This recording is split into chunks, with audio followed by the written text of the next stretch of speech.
the radio, but we're getting ready to be on YouTube.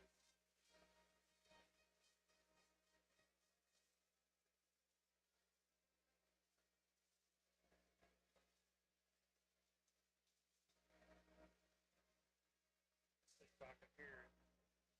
There's your captain.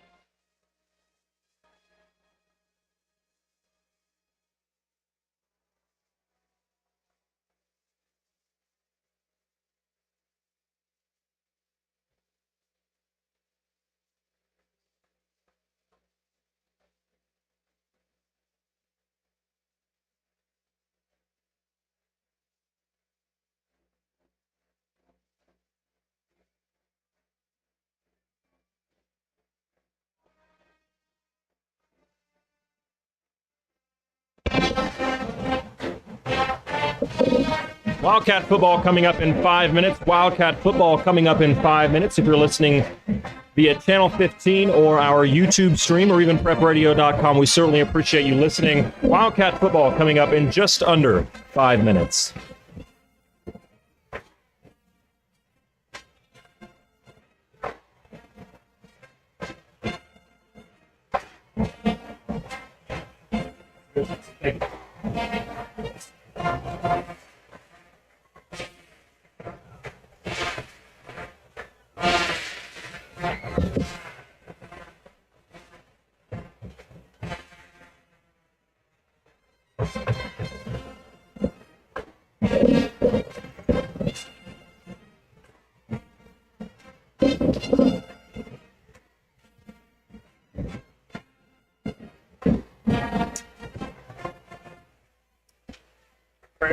No, you're good. I'm just trying to get this settled in. Oh, okay.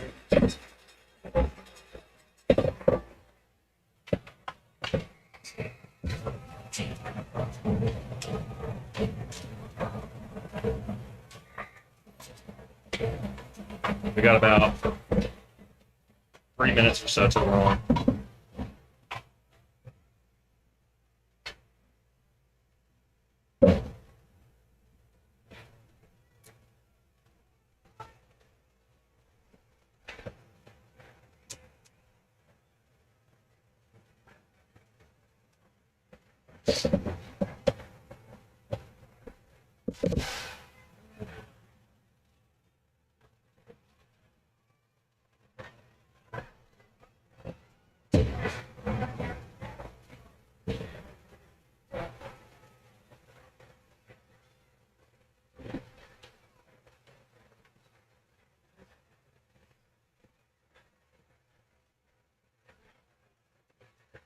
On radio.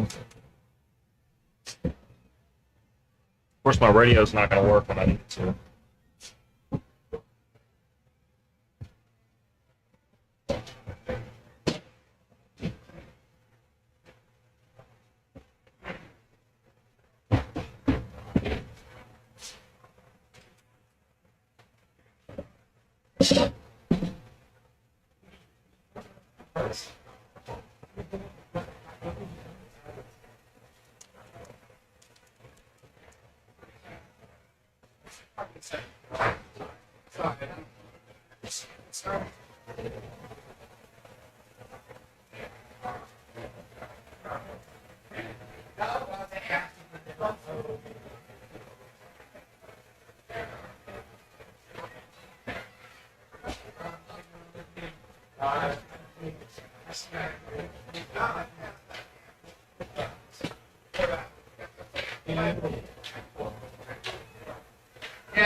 Wildcat football coming up in just a moment.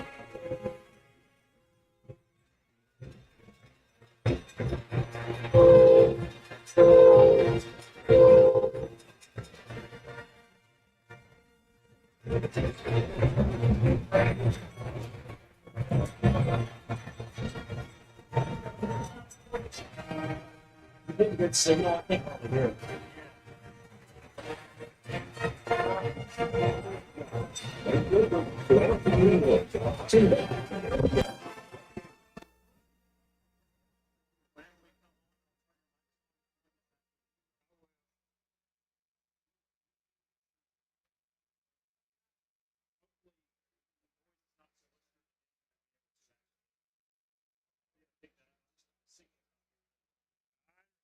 Mine's not all that great, but better than yours.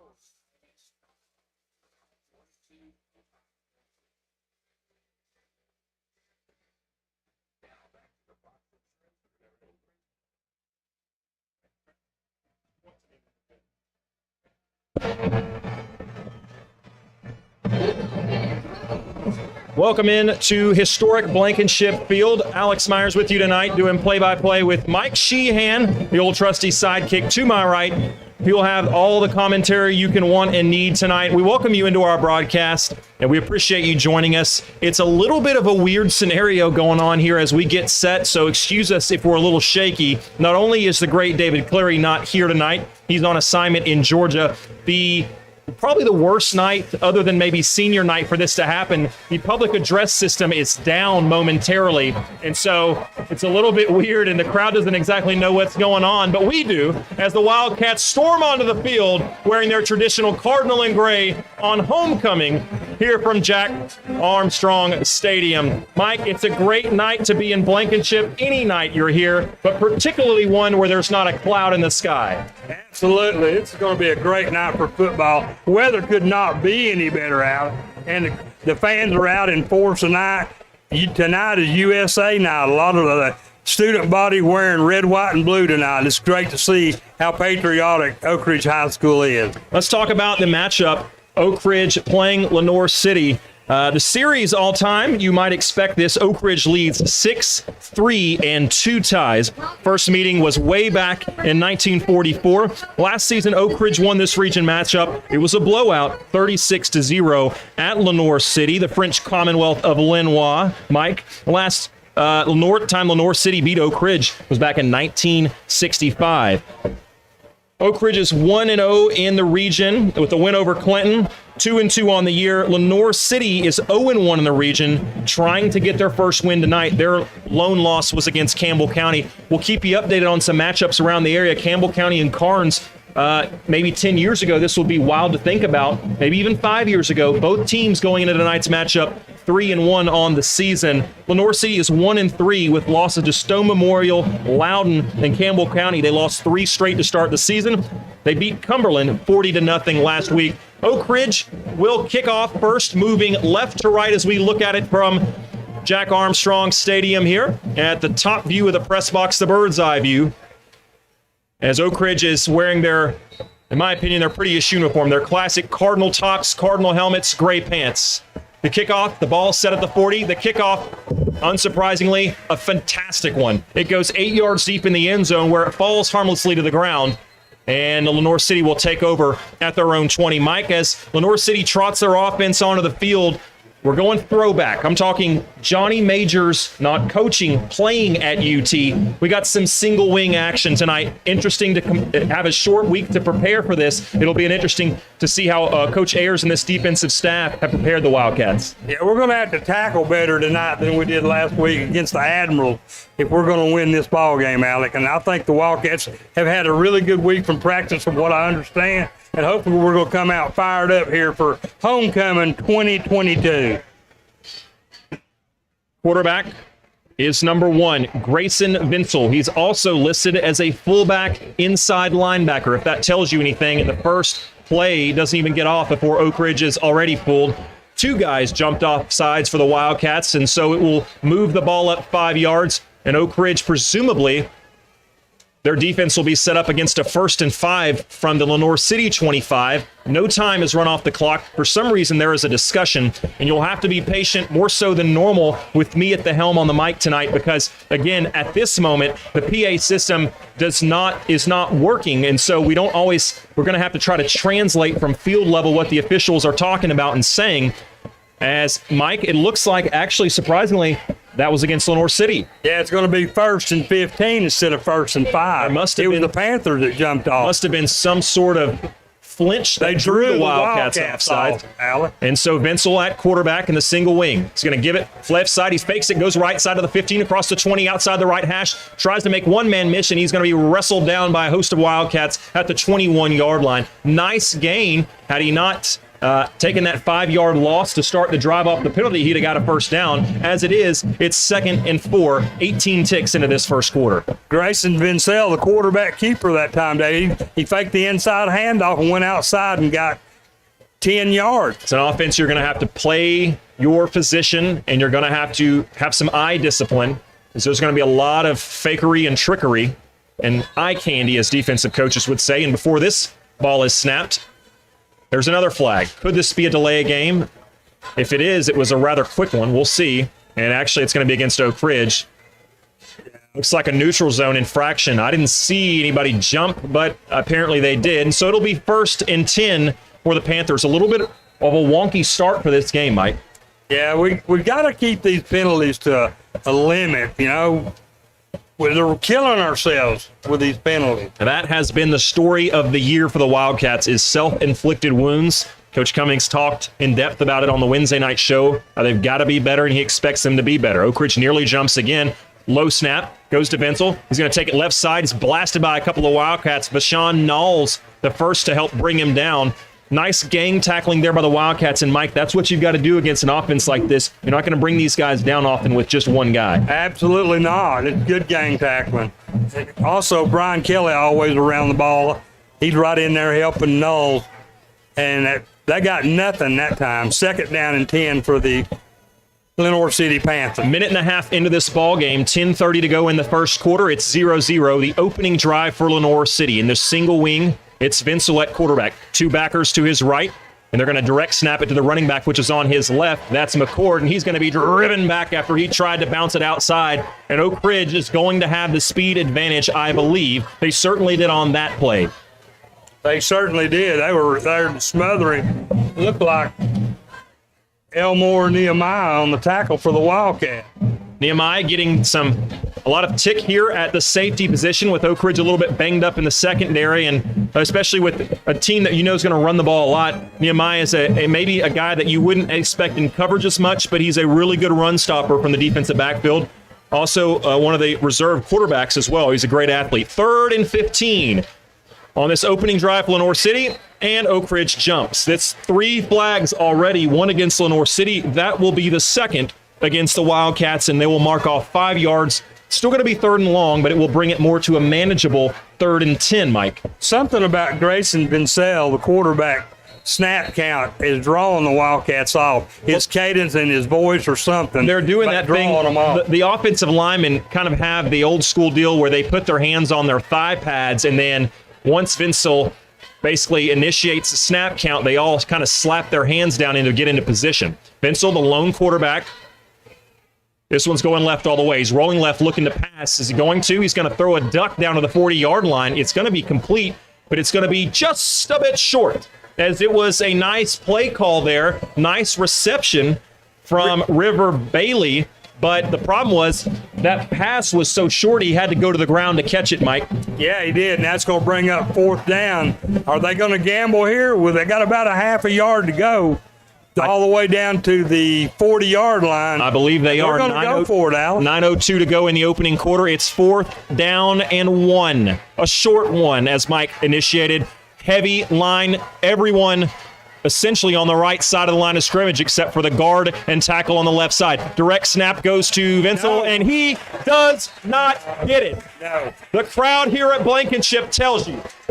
I tell you, it's a great defensive stand that time by the Wildcat. Hit first by Tyler Pickens for the Wildcat. And everybody just dove on the pile, and he did not get the first down. Oak Ridge is going to take over on downs inside the Lenoir City 39-yard line. Be interesting to see how Oak Ridge attacks this team. This is a team offensively, and you see them in practice every day. This Lenoir City defense is seeing a team that's probably practicing running the ball a lot. Will they be susceptible to something through the air? Quarterback Peyton Sharp, the senior started every game this year, was replaced midway through last game, and then came back in and finished it and played some time in the second half. This one's a run up the middle. Who is it? It's 22. And what's he going for? 6 points to the end zone. Opening play for Oak Ridge. The Jarvis Dozier straight up the gut. 39-yard sprint right up the middle. Great line blocking by the Wildcat. Very exciting start for the Wildcat. Very first play of the game, a 39-yard 6-pointer. The listeners may not agree, but it's a good thing I'm in the booth, not on the sideline, because I'm asking about potentially opening up the air attack, and Oak Ridge says, we'll just run it right up the gut for a cool 90 or 39 yards. As the formation checked out, there's potential to go for 2, but Brandon Hayward wisely says, nope, they're prepared for it. We'll shift into a field goal formation, and it will be Oak Ridge's David Wilson. The place kicker for the year in short yardage situations. This is one. Kick is up. Was not great. It was low and a line driver, but it sneaks over the goalpost. And we've got a penalty marker. What are we going to call here before we go to break? Roughing the kicker. That'll be initiated on the kickoff. Let's go ahead and take a quick break. It's 7-0 Wildcats. We'll be back in 30 seconds. Can you hear? Just point to me. No, as long as you can hear, just point to me when we're back. Just point to me when we're back. Okay.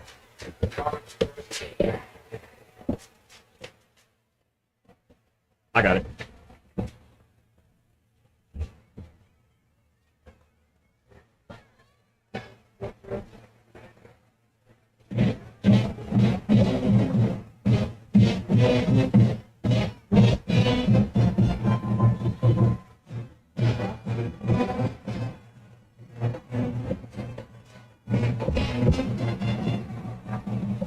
Welcome back to Blankenship Field. Brandon Pearson doesn't need much help as he's kicked almost every single kickoff into the end zone. He'll get some help this time as that roughing the kicker will be added on to the kickoff. It'll be enforced on the kickoff, I'll say. And so instead of kicking from his 40, Brendan will be kicking from the Lenoir City Panther 45-yard line. And I wonder if Oak Ridge says, let's try to pooch this and pin him deep, or if they just elect to kick it deep. What would you do? I wonder, because you know good and well he can kick it all the way to the Jacobs building down here. Maybe he'll kick it through the uprights. Let's see. And he is going to onside kick it, and Lenoir City is there. They filled it at the 41 and immediately dropped down. It was a nice hands team play from Lenoir City's Carter Ewell, a wide receiver, junior. There was no hesitation. He caught it smoothly. Nice way to be prepared. Yeah, good heads up by Carter for the Lenoir City Panthers to cover that ball as quickly as he could. And they got pretty good field position here on this particular kickoff, much better than I thought they would. Oak Ridge, one play is all it took on their opening possession. This is Lenoir City's second possession. It's 7-0 Oak Ridge. Lenoir City with the ball at their own 41, moving right to left in their black helmets, white jerseys, orange pants. Snap goes to the running back. He's off across the line of scrimmage on the right side, gets towards the middle of the field for a gain of about 2. And so far their workhorse is Chris McCord. As Mike, this is a team, you always worry about this if you're a Lenoir City and you're a team that's going to run most of the time. You can't get down early, because then you're forced to do something you really don't want to do, which is go to the air a lot, as it will be 2nd and a long 7. 8 minutes to go, and we've got a stoppage on the field. No flag, but there is a issue with the official, and I think it's going to be an equipment issue, as Nehemiah Elmore will head to the sideline. Price Davis will head back in. Good tackling that time by the Wildcats, and particularly Blake Steed on that play. Snap goes left side, and they hand it back on the counter to the right. Got a lot of room in front of him. Tristan Carino all the way down the sideline. Nobody's going to catch him. 20, 15, 10, 5, end zone. And just like that, Lenoir City answers. Wow, what a tremendous run that time, David. For Alec, he got outside, and nobody even touched him. A great run that time by the Lenoir City Panthers to get on the board very quickly. This game's going to be tied up if they make this extra point. And I wouldn't be surprised if Lenoir City's not a team that decides to go for it a bunch. They're in the same formation Oak Ridge is in, that sort of formation where you could decide to go for 2 if you like the matchup, or you could, oh, wow, they're going to snap it. Oak Ridge tries to fall on it. Brent picks it up at the 20, 25, 30. Nobody in front of him, but they're calling the play dead. You can't take it back in high school. As ashamedly, I was fooled and I got excited. And that's a right call on your part. It's 7-6. Oak Ridge with a 1-point lead after the failed extra point, 2-point conversion. Oak Ridge leads it 7-6. We'll be back in 30 seconds. It's a sort of a weird game. Who ran that down? Number 9 was Tristan Carino. TRISTANCARINO. That's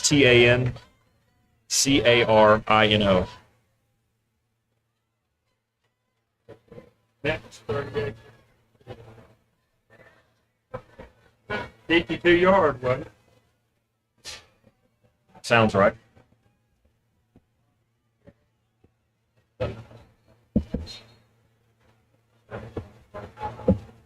Welcome back to Blankenship Field. I apologize. I missed a class of 1989 touchdown. It was Oak Ridge's touchdown previously, so now in just a handful of plays, both teams have scored. It's 7-6 Oak Ridge in the lead, 7:41 to go here in the opening quarter. I also want to give a shout out to the class of 1971. Tommy and Martha Lee mentioning earlier, it's their 50th reunion. It was delayed last year due to COVID. So happy 50th reunion to the class of 1971. And also a class of 1982 is having their 40th reunion. So we want to celebrate all those. And Mike, I'm the class of 2012. So I guess that's getting to that age where I guess it's technically our 10-year reunion, although nobody's doing anything, as that one's fielded in the back of the end zone. Long kickoff. Hayward caught it, but his feet were in the cardinal of the end zone. So Oak Ridge will take over at the 20-yard line with a 1-point lead. 7-6 to score early on. 7:41 to go in the ball game. It's homecoming. It's the Hall of Fame, Oak Ridge Sports Hall of Fame inductions at halftime. Mike, they've got to get the PA system working. It's been a funky night with penalties, trickery. The PA system's not working. It's an odd night, isn't it? And we got the homecoming king and queen. I mean, it's important to get that PA working. They have everybody and the brother-in-law that are working on it. Hopefully somebody will get it up. Well, they knew not to walk in this booth and ask for technical support, didn't they, Mike? They did not ask us, and probably wiser for not doing so. Brandon Hayward is up the top of the field here, far hash, one-on-one coverage. Man in motion is Rembert. They hand it up the middle, and actually, no, it's a fake. It's kept by Peyton, and Peyton keeps it on the read option for a nice gain of about 8 yards. So Peyton showing some wheels, showing the versatility as Oak Ridge gets a successful 1st and 10. You know, a lot of times, Mike, Oak Ridge has had to go 2nd and long, 3rd and long early in the season. They won't have to do that right here. Yeah, I thought Dozier had the ball that time, Alex, but Peyton did a great job of hiding the ball, getting on up for an 8-yard gain. Dozier the back on Peyton's right hip. Far side receiver, they're on the left hash, and on that side is Brandon Hayward. Price Davis, Armani Rembert on the right side. Lots of space over here for Price Davis if they choose to throw to him. Rembert goes in motion towards the quarterback. Now he goes out right. Play action. Deep pass towards Hayward. He's got his man beat. The ball is a little bit short, and it's incomplete. Nearly intercepted by the man Carino, who just ran 50-some-odd yards for the Lenoir City touchdown. They had Hayward beat. That's 2 weeks in a row where they've gone to Hayward early, and he's had the man beat. The ball's just a little bit short. Just good defense by Lenoir City knocked that ball down, or Brandon Hayward would have been gone for 6. That ball's got to come out a little bit earlier, doesn't it, Mike? He had him there, and Hayward's a type of athlete, special with the ball in his hands. If he gets that, they're probably not going to catch him from behind. Oak Ridge in a power formation, 3rd and 2. Handoff goes to Dozier. He's got some room on the right. To the 30, he's got the first down and much, much more. To the 40, to midfield, down to the 45. Stiff arms a man down to the 40 before he's finally shoved out of bounds at the 33-yard line. We'll see where they mark him out. A little bit of a scrum over there on the Oak Ridge sideline, and now there's a flag. There was one Lenoir City Panther over there, surrounded by about a fifth of the team from Oak Ridge. So I believe he hit him out of bounds, if I'm not mistaken. The flag was thrown very late, so I don't know. I think the flag probably is going to be an unsportsmanlike for jawing. The problem is, who was jawing? My guess is probably both, but we'll see. It's going to be an unsportsmanlike on Oak Ridge. So after a tremendous gain, much of it will be wiped out. That's just, again, Mike, one step forward, two steps back, an incredible run, and totally unnecessarily, the Wildcats, someone or some people said some stuff on the sideline that was unnecessary, and just like that, about half of that gain is taken back. The ball's all the way back near midfield. That is a tough call for the Wildcats. But it's totally avoidable. That's what's frustrating. It's unexcusable. And you know Coach Cummins is going to be livid over that call. Absolutely. It's still first down, though. A 10 make of Oak Ridge first down, as Oak Ridge is narrowly into Panther territory. They've got it at the Lenoir City 48-yard line, 6:40 to go. Wildcats leading 7-6 here in the opening quarter. Two receivers right. It's Davis and Hayward on the shallow side as the ball is on the right hash. Dozier, the running back. 10 seconds on the play clock now with Rembert split out to the left, right in the middle of the OR logo. They're going to have to call a timeout here as the play clock was down to 1, and Oak Ridge is going to have to burn a timeout. After that long penalty, there was already a delay, Mike. You really got to think Oak Ridge should have had enough time to get something off there. Yeah, you're exactly right. Now the Wildcats are trying to regroup and get this ball into the end zone again. And we'll keep it right here. Mike, what are you seeing from Oak Ridge's offense that you do like, other than the penalty? I think they're looking good. You know, the play calling's real good, I think, the way things are going. You know, they're mixing it up with the run and the pass, and they're confusing Lenoir City. And right now we've been moving the ball on a regular basis. If we can just keep from shooting ourselves in the foot, we may score another one here in this first quarter. Oak Ridge Wildcats leading 7-6 with 6:40 left in the first quarter. Mike Sheehan alongside me. I'm Alex Myers. We welcome you into this broadcast and certainly appreciate you listening. Got a host of cameramen down there working the sidelines tonight. Mark and Shauna Hayes keeping stats as they always do. We appreciate them. As Oak Ridge is back, two wide receivers left, one to the right. One goes in motion from the left to right. That's Rembert. Handoff fake. Peyton's looking for somebody. Great protection. Got nowhere to go with it. He's going to scramble left side. Cross midfield down to the 40. Down to the 42-yard line, and he's blasted, and that's a flag. This one will undoubtedly go against the Panthers. It was a late hit. Definitely hit out of bounds, and they're going to get 15 yards tacked on against them. Great decision by Peyton to run the ball that time. I hope he's not injured. It's taking him a while to get up over there. No, I think that actually might be up in the chain or no. Peyton is up. I think that's maybe one of the people working the chain gang or somebody. The good news is Peyton is up, and he popped up rather quickly. Somebody on the Lenoir City side is down. Let's take a quick 30-second timeout. Hopefully everything will be okay. We'll be back to Blankenship Field in 30 seconds.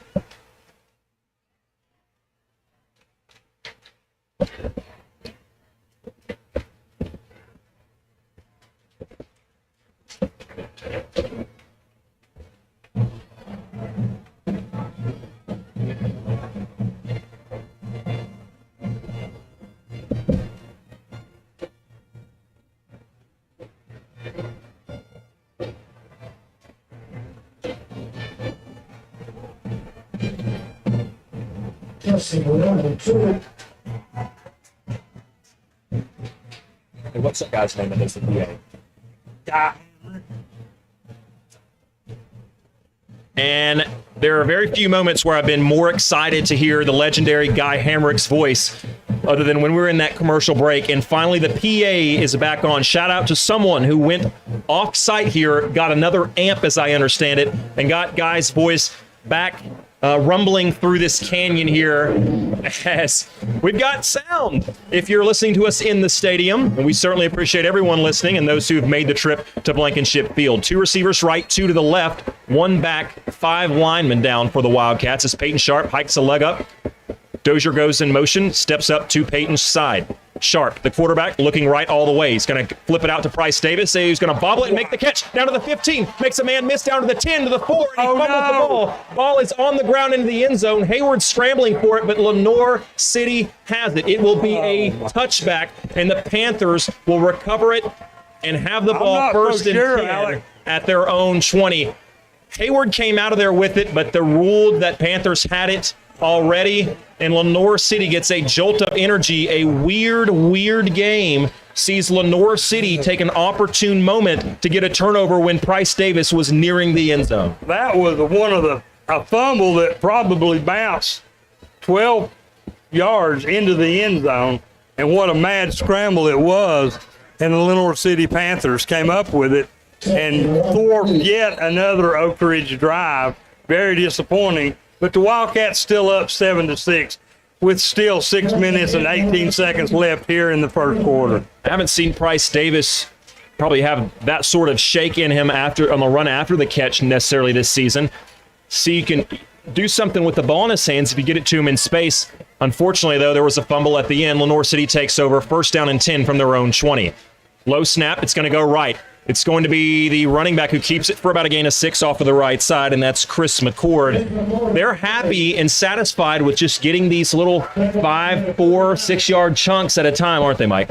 Yeah, they definitely are. That was a good block in that time for the Lenoir City Panthers. That he got a 6 on the very first carry that time. Moved the ball out to the Oak Ridge 27. 5:52 to go in the opening quarter. Oak Ridge leading 7-6. Lenoir City with the ball on their own 28-yard line, Heavy formation to the right. A little bit of motion early on Lenoir City. Will they call it? They will. This will be 5 yards. It will scoot them back to a 2nd and we'll call it 9.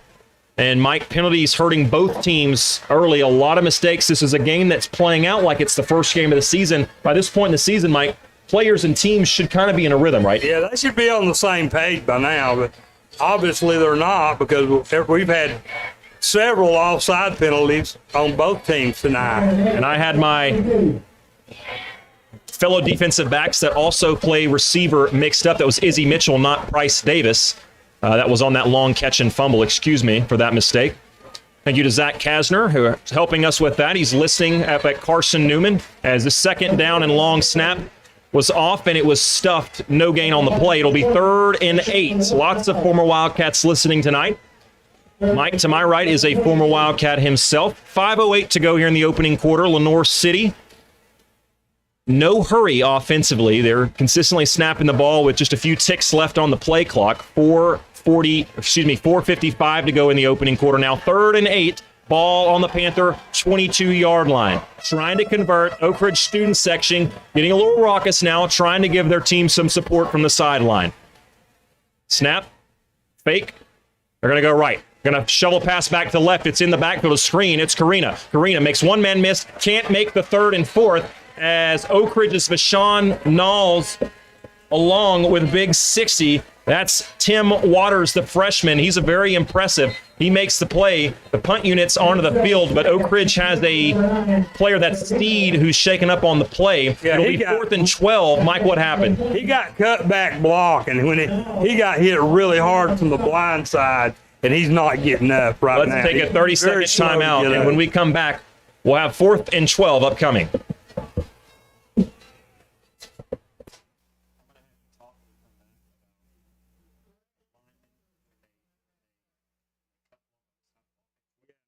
Right, okay. The official worst that ever got hurt playing was on a play just like right there. Talk about I mean, it jarred every bone in my body. We'll talk And about that's that. what's happened to him. He got rocked, buddy. I think he's going to be okay once he gets the cobwebs out.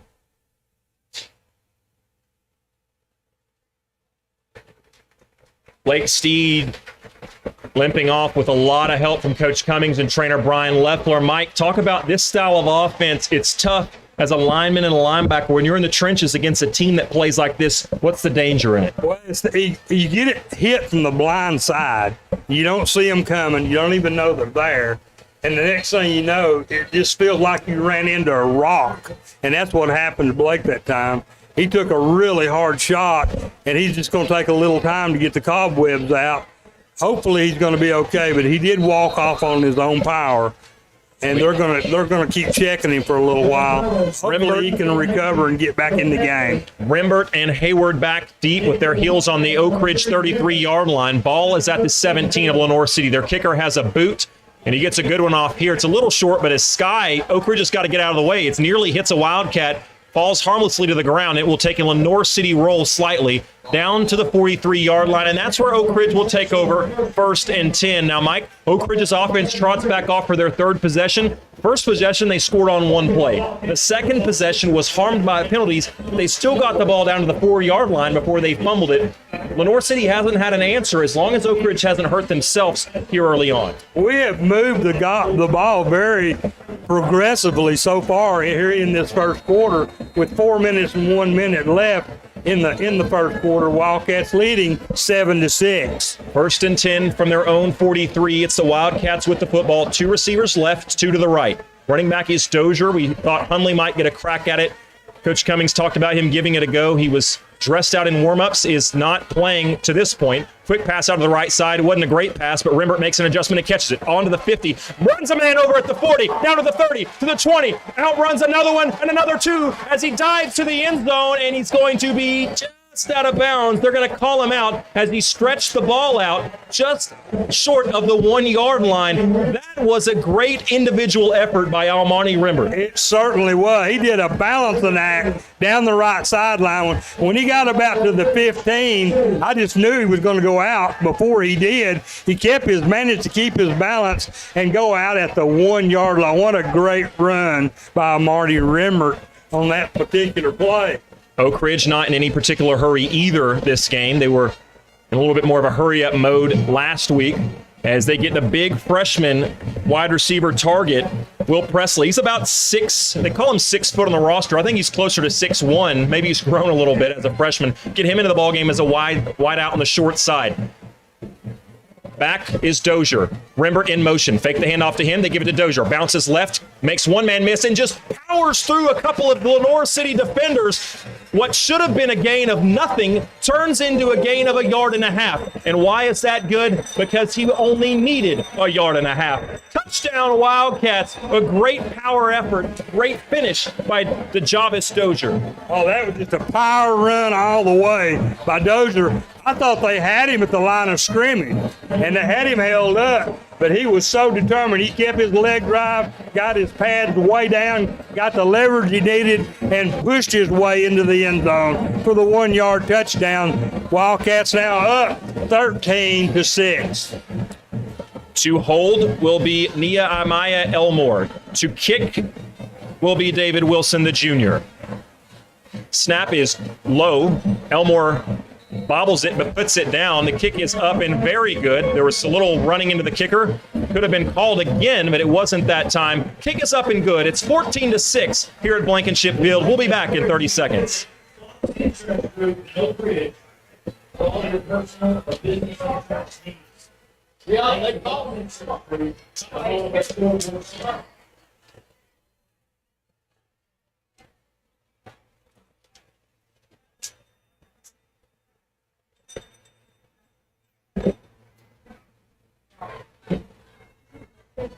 Yes, we need to do that now.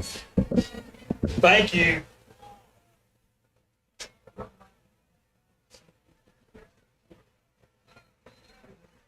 Brandon Pearson, he came out for the Wildcats.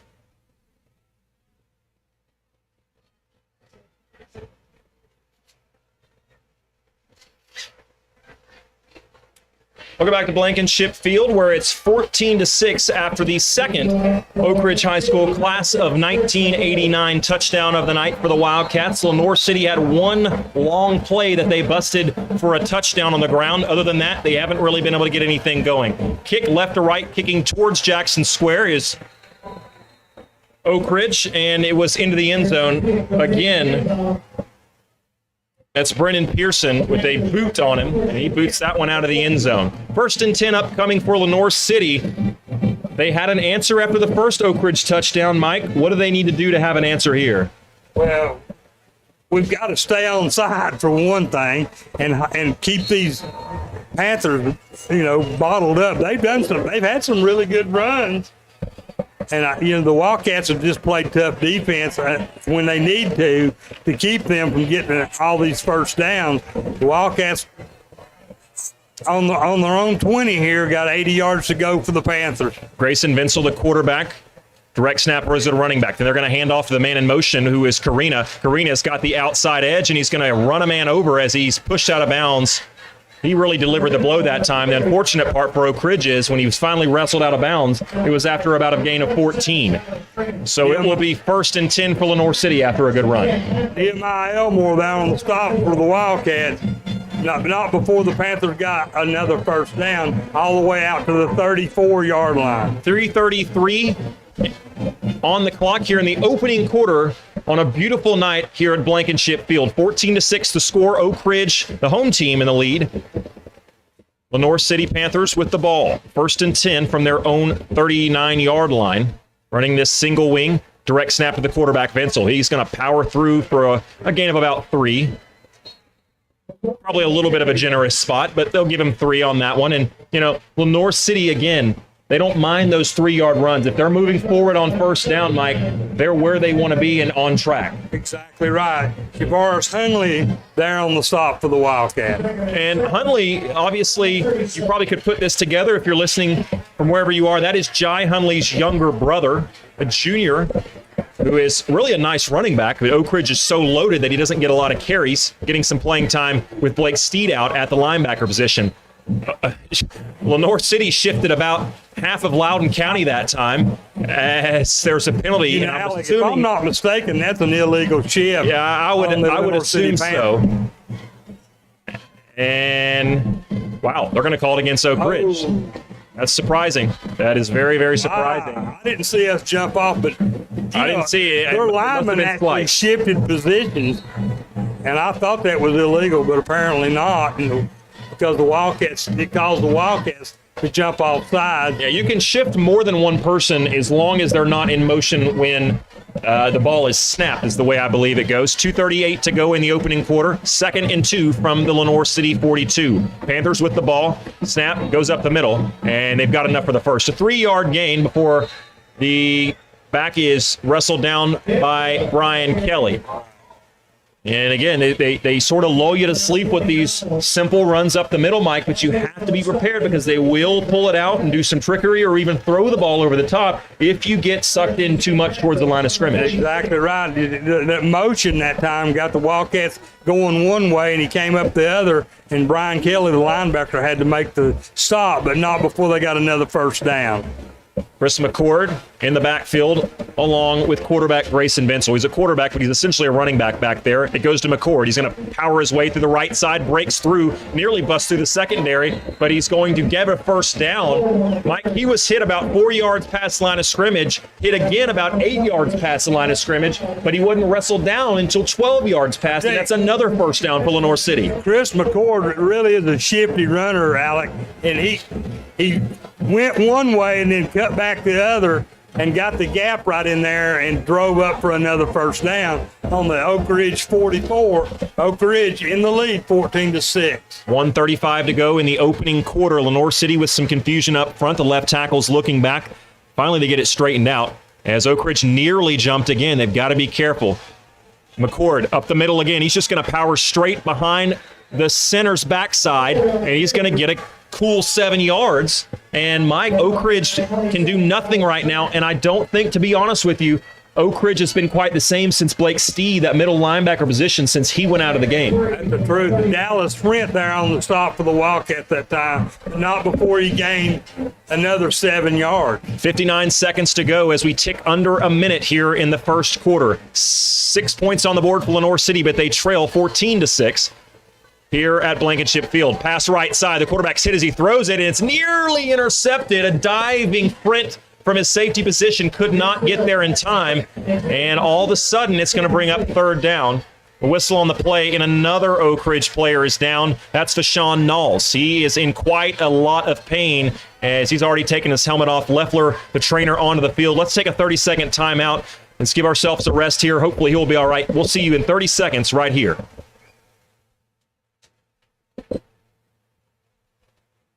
Did you see what happened that one? No, I did not. I was looking up the field where Dallas was. This is not good.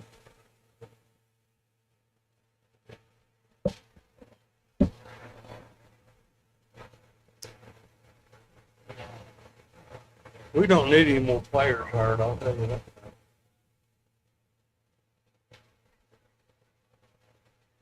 coming back. Thanks. We're back. It's good to see him up walking off the field. If you shook it off, whatever happened to him, Deshaun Knoll, okay for the Wildcats. 46 seconds left in the first quarter, excuse me. It's 3rd down and 4 to go upcoming for the Panthers. Lenoir City, they've got a score, but this is probably by far their best actual drive of the game. It was a long touchdown run. They've actually had a sustained drive here. I would not be surprised. It's probably 4-down territory for Lenoir City. If I'm them, I go straight up the center because they haven't stopped. Oak Ridge hasn't stopped anything between the guards on the ground this play. Nearly a false start. They don't call it. Lenoir City takes this one wide. I don't know how smart of an idea it is. It was smart enough as they're going to get a first down. McCord brought down just past the sticks as they're going to get down to the 31-yard line. McCord was taken out of bounds by Frent and Kelly, safety and linebacker respectively for the Wildcats. And they don't have to run another play if they don't want to. I'm assuming with 38 seconds on the play clock, 40 on the game clock, that they will run another one. They've got their offense on, but their quarterback is signaling to the huddle, his hands up, and he's taking his chin strap off. I've never understood this. If you're not going to run the play and everyone on the field knows you're not, why are you standing out there for 20 seconds just staring at the other team? I want to say, Alec, the Panthers are really hitting hard tonight. They're really in there scrapping the Wildcats. The old saying, hammer the nail. They have been the hammer early on as they've run the ball. 3 seconds left. We're going to go ahead and take a quick 30-second timeout. When we come back, we'll start the second quarter. Oak Ridge leading 14-6.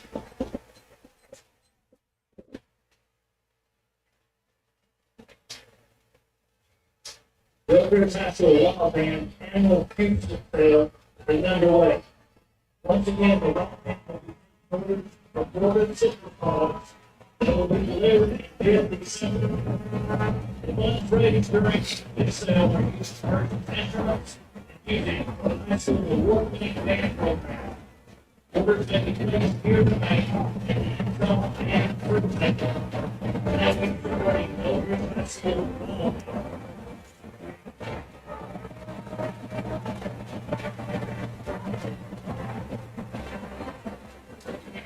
Welcome back to Blankenship Field. It's a beautiful night for football as Oak Ridge leads Lenoir City 14-6 as we get prepared to start the second quarter. It's homecoming night. It's also Hall of Fame induction night here for the Oak Ridge Sports Hall of Fame. So while we always hope you stay tuned at halftime, we really hope you do to give those folks the honor they deserve. Certainly 4 tremendous athletes going in, 3 males, 1 female to the Hall of Fame here tonight.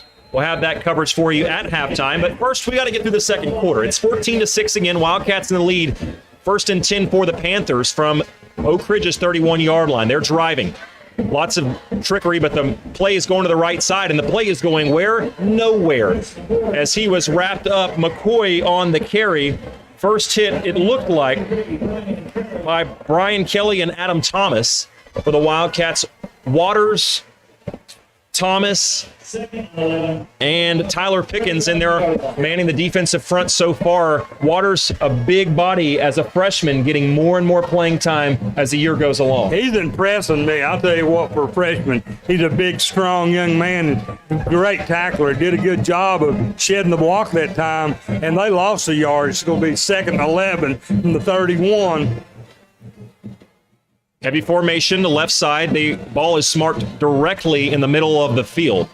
You divide the thing in half. They're going to go left. It's McCoy again. Lots of blockers in front of him, but they don't block the right guys as 2 Wildcats hit him initially. He escaped the initial tackle as it was Elmore who was back there, couldn't make the tackle. Kelly eventually wrestles him down after a gain of about 1. So they're now back to the original line of scrimmage, the 30-yard line. It will be 3rd and 10 with 10:45 to go here in the second quarter. Now, all of a sudden, if you're Oak Ridge, you can kind of tee off a little bit because you know this team that desperately wants to run the football is sort of in a situation, it's probably 4-down territory, but now that the pass is certainly more of an option than it usually is on 3rd down. Absolutely. The Lenoir City Panthers are bottled up right now. The Wildcats playing great defense as they try a flat pass. Out to the left side, and it's going just for a gain of about 3, harmlessly. And Oak Ridge has a chance to intercept that ball because every time they've thrown that, it's the third time they've thrown that fake right and blooped back left to the almost a screen, if you will. Oak Ridge has gotten back into the backfield so quickly that the quarterback is just having to throw really kind of a lob pass, and it's sitting in the air a long time. Oak Ridge wouldn't be surprised if they don't key off on that and maybe try to intercept one of those at some point later in this ball game. They gained a couple of yards, so it will be 4th and 7 from the Oak Ridge 27. Lenoir City trying to get the first down. They need to get to the 20-yard line to do so. Could it be another pass 2 in a row? They haven't passed twice in a row all game. They'll do it here. Quarterback runs to the right. It's intercepted. Oh, I'm sorry. I fooled you all. Brian Kelly had the ball. He turned around and dropped it. Nearly intercepted by Kelly, and I think his eyes got big, Mike. He had a lot of green in front of him if he held on to that. Yeah, I believe he tried to run before he actually caught the ball. The Oak Ridge are going to get the ball back on down, and they had a great defensive stand that time, Alec, by the Wildcats. Up by 8, 14-6, 9:29 left here in the first half. Brendan Hayward, Izzy Mitchell to the left side near the home sideline. Will Presley off all by himself to the right side. Double covered over there as for the first time into the ball game, Jai Hunley. He has not played since the Bearden game in the second week of the season. He has been banged up by a nagging lower extremity injury. He's not the running back. He's split as a wideout. He's going to block this time as they try to get a screen out to Hayward, and that ball was just about 2 yards shy of ever making it to Brandon Hayward. I think it just slipped out of his hand that time. It fell way short, so it's going to bring up 2nd down and 10 now for the Wildcats from the Lenoir City 27-yard line. 9:25 to go here in the ball game, or in the second quarter, excuse me. I'm a little rusty tonight. Or maybe that's just me, how I always am.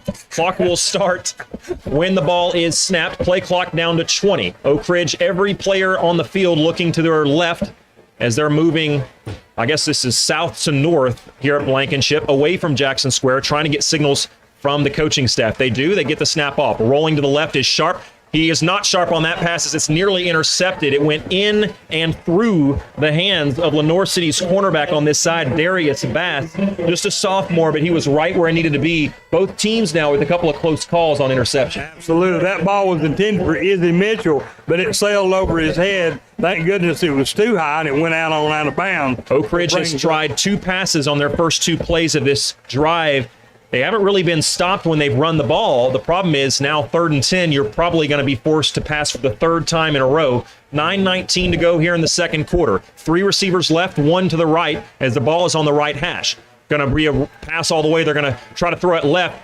Peyton Sharp gets blasted, but he gets it to Hayward, who's got the first down to the 42-yard line. He's wrestled down 8 yards shy of midfield. That's a 10-bank of Oak Ridge first down. Peyton had to hang in there. He took a shot, but he completes the pass for the first down. And great job, great concentration that time by the Wildcat, Brendan Hayward, to hang on to that pass. He had 2 defenders, one on each shoulder pad, but he hit him right in the numbers. Peyton right on the money with the pass, and the Wildcats get a very much needed first down and keep this drive alive. Jai Hunley still in the ball game as a wideout, has not lined up in the backfield yet. Peyton going to look Hunley's way. He's going to get the ball for the first time in several weeks, and he's got a lot of room to go. Past the 50, down to the 40. One man to beat. He can't do it, but he's not stopped until he gets down to the 30-yard line where he's shoved out of bounds by the Lenoir City cornerback. Jai Hunley making an impact immediately once he gets into this ball game. That was a great catch that time. Big gainer for the Wildcat. The game-saving or touchdown-saving tackle by River Bailey for the Lenoir City Panthers. 10-make of Oak Ridge first down sets the Wildcats up on the plus side of the field. They're now into Lenoir City Panther territory. It's 1st and 10 from the 30, and it will be 1st and 10 from much, much closer, as there's going to be some sort of, we'll call it a disagreement with the Lenoir City coaching staff and the official on the far side, as he looks at the coach and just tossed the flag in his direction rather vehemently, I will add, as it's going to be probably an unsportsmanlike, I guess, against their staff, and that's exactly what it is. So it will be 1st and 10 for the Wildcats. It already was first down, but now it's going to be a fresh first down, if that makes sense. We'll call it another 10 make of Oak Ridge first down. Here with 8:30 to go in the second quarter, Oak Ridge leading by 8. It's 14-6. As Lenoir City's touchdown, they went for 2 to no avail. First and 10 now. It's inside the 15, nearly down to the 14-yard line. We'll call it the 14. As first and 10 for the Cats, trying to add on to their lead with 8:30 here in this opening half of play. Sharp and Dozier in the backfield, 2 receivers to either side for Sharp. Snap, he's going to look left, looking left all the way. Now he's going to take it down and run it after there was some initial pressure, and he's going to be body slammed down. It won't count as a sack as he gained about a half a yard as Peyton sensed the pressure, stepped up in the pocket, but boy, that's going to hurt in the morning for Peyton, as that was an excellent play by the defensive tackle. Yeah, it definitely was. Good defensive play that time by the Lenoir City Panthers to bottle Peyton up and tackle him there for no gain. Brings up second down and 10 at the 14. 8 minutes exactly on the clock here in the second quarter. 3 receivers left.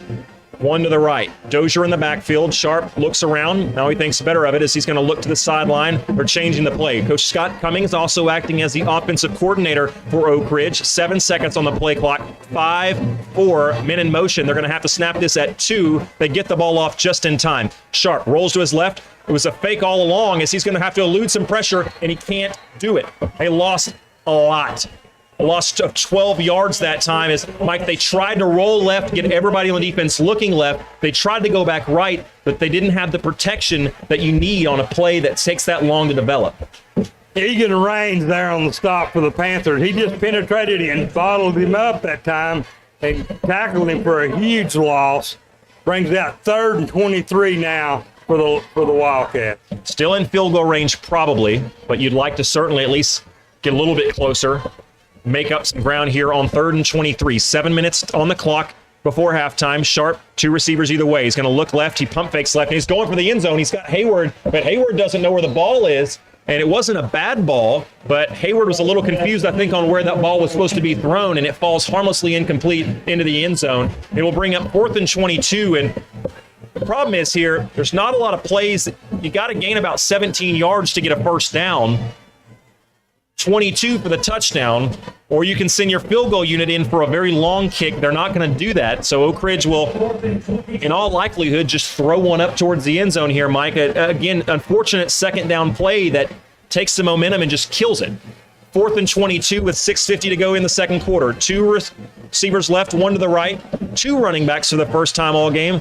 To Peyton's left and right hip. Peyton Sharp, great protection, throws across to Izzy Mitchell, catches it, breaks 1 tackle down to the 10. He needs to the 5. He stretches out to the 8-yard line, but he didn't get to the 5 where he needed to be for the first down. That would have been a great play on 3rd down, but the problem is, Mike, they needed a few more yards than that. They needed the 4-yard line, and it just didn't quite make it. And I think, but it really got Lenoir City backed up against the goal line. And I almost think Peyton thought that was 3rd down because as the defense was coming on the field, I think he thought that was a special teams unit because he was visibly waving them off as if to say, no, we're going to go for this, but that was 4th down. So Oak Ridge's defense did have to come onto the field to play, and Lenoir City takes over inside their own 10, a dangerous spot on the field for this Panther squad to take over. Lenoir City trailing 14-6 with 6:50 to go in the second quarter. Mike, it's been an up and down game, sort of a wild ride, a bumpy ride for sure here in the first half. But the Wildcats are on top. 14-6 the score. As the running back's going to take the ball this time, he's going to try to throw downfield, and Hayward was the nearest player on the field to that ball. It fell incomplete, bounced at the 18. Hayward was covering a man down near the 25-yard line. And the problem is when you pass on first down and don't get it with this offense, you're automatically behind the change on second down, Mike. Good defensive pressure by Ben Birdwell that time to get in there and put the pressure on him, made him throw that ball low. I'm no coach, but both of these teams have really not been able to stop the other when they've run between the tackles, and now all of a sudden both of these teams are trying to air it out, and I'm a little confused as to why they're doing that, but both defenses starting to make some plays here. 2nd and 10, Lenoir City going to run it straight up the gut. Again, they're going to get some positive yardage, but Oak Ridge does stop them that time. I thought they had more than they did from the angle I saw. But they're going to say he barely got back to the line of scrimmage. It will be 3rd and we'll call it 9. Good job up front by Birdwell again that time.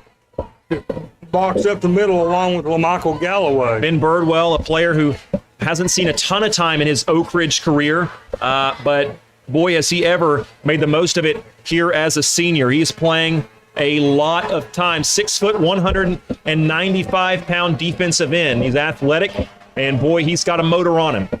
3 down linemen for the Wildcats as they face this 3rd and 10 inside the Lenoir City 10-yard line, trying to make a big stop here. Pitch goes to the left, and it's fumbled. Down to the 1-yard line, Lenoir City has to dive on it, and they're going to say it's incomplete. Not sure how that could be incomplete. They said that it was a forward pitch. I'm not sure I saw it that way.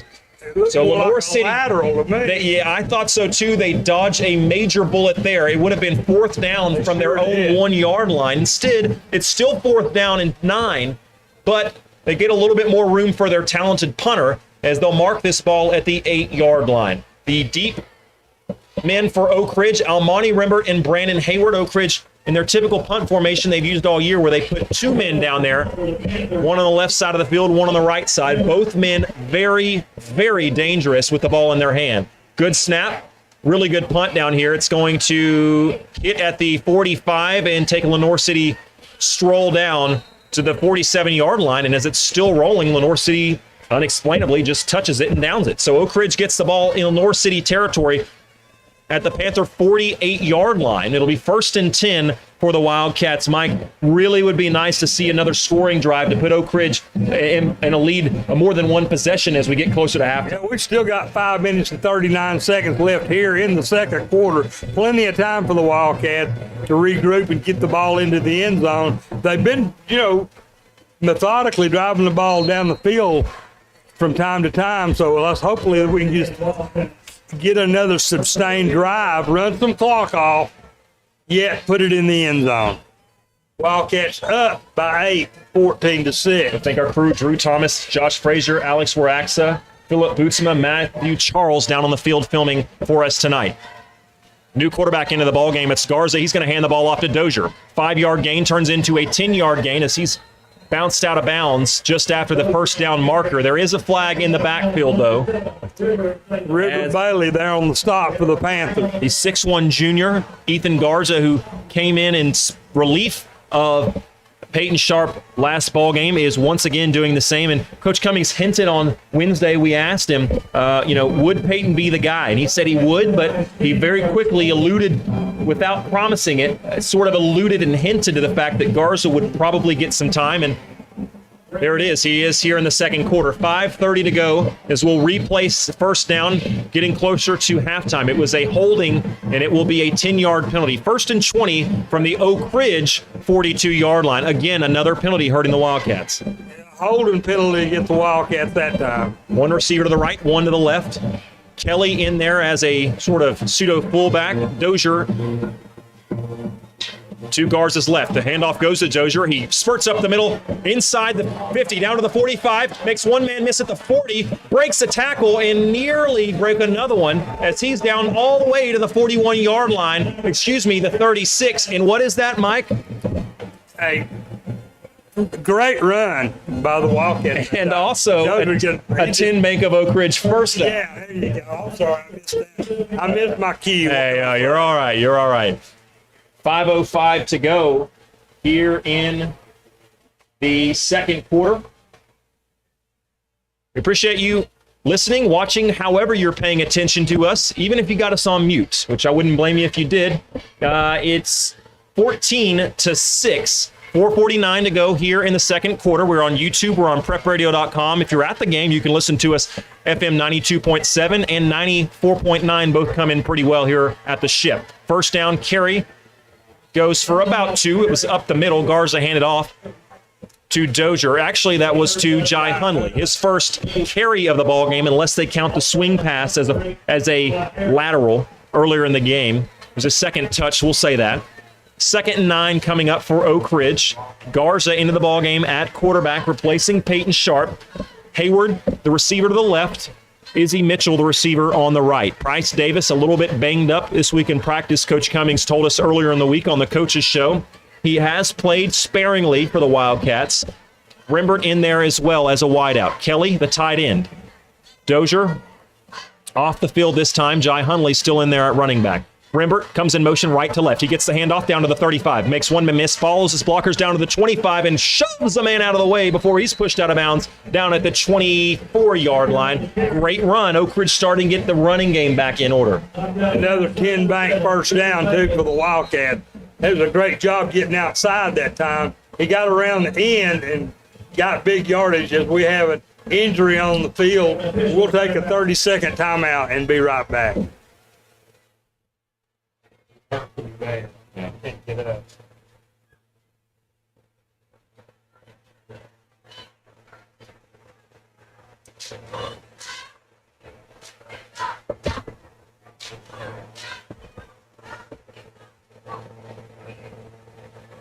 I don't think we'll be able to get up now. There's Bass.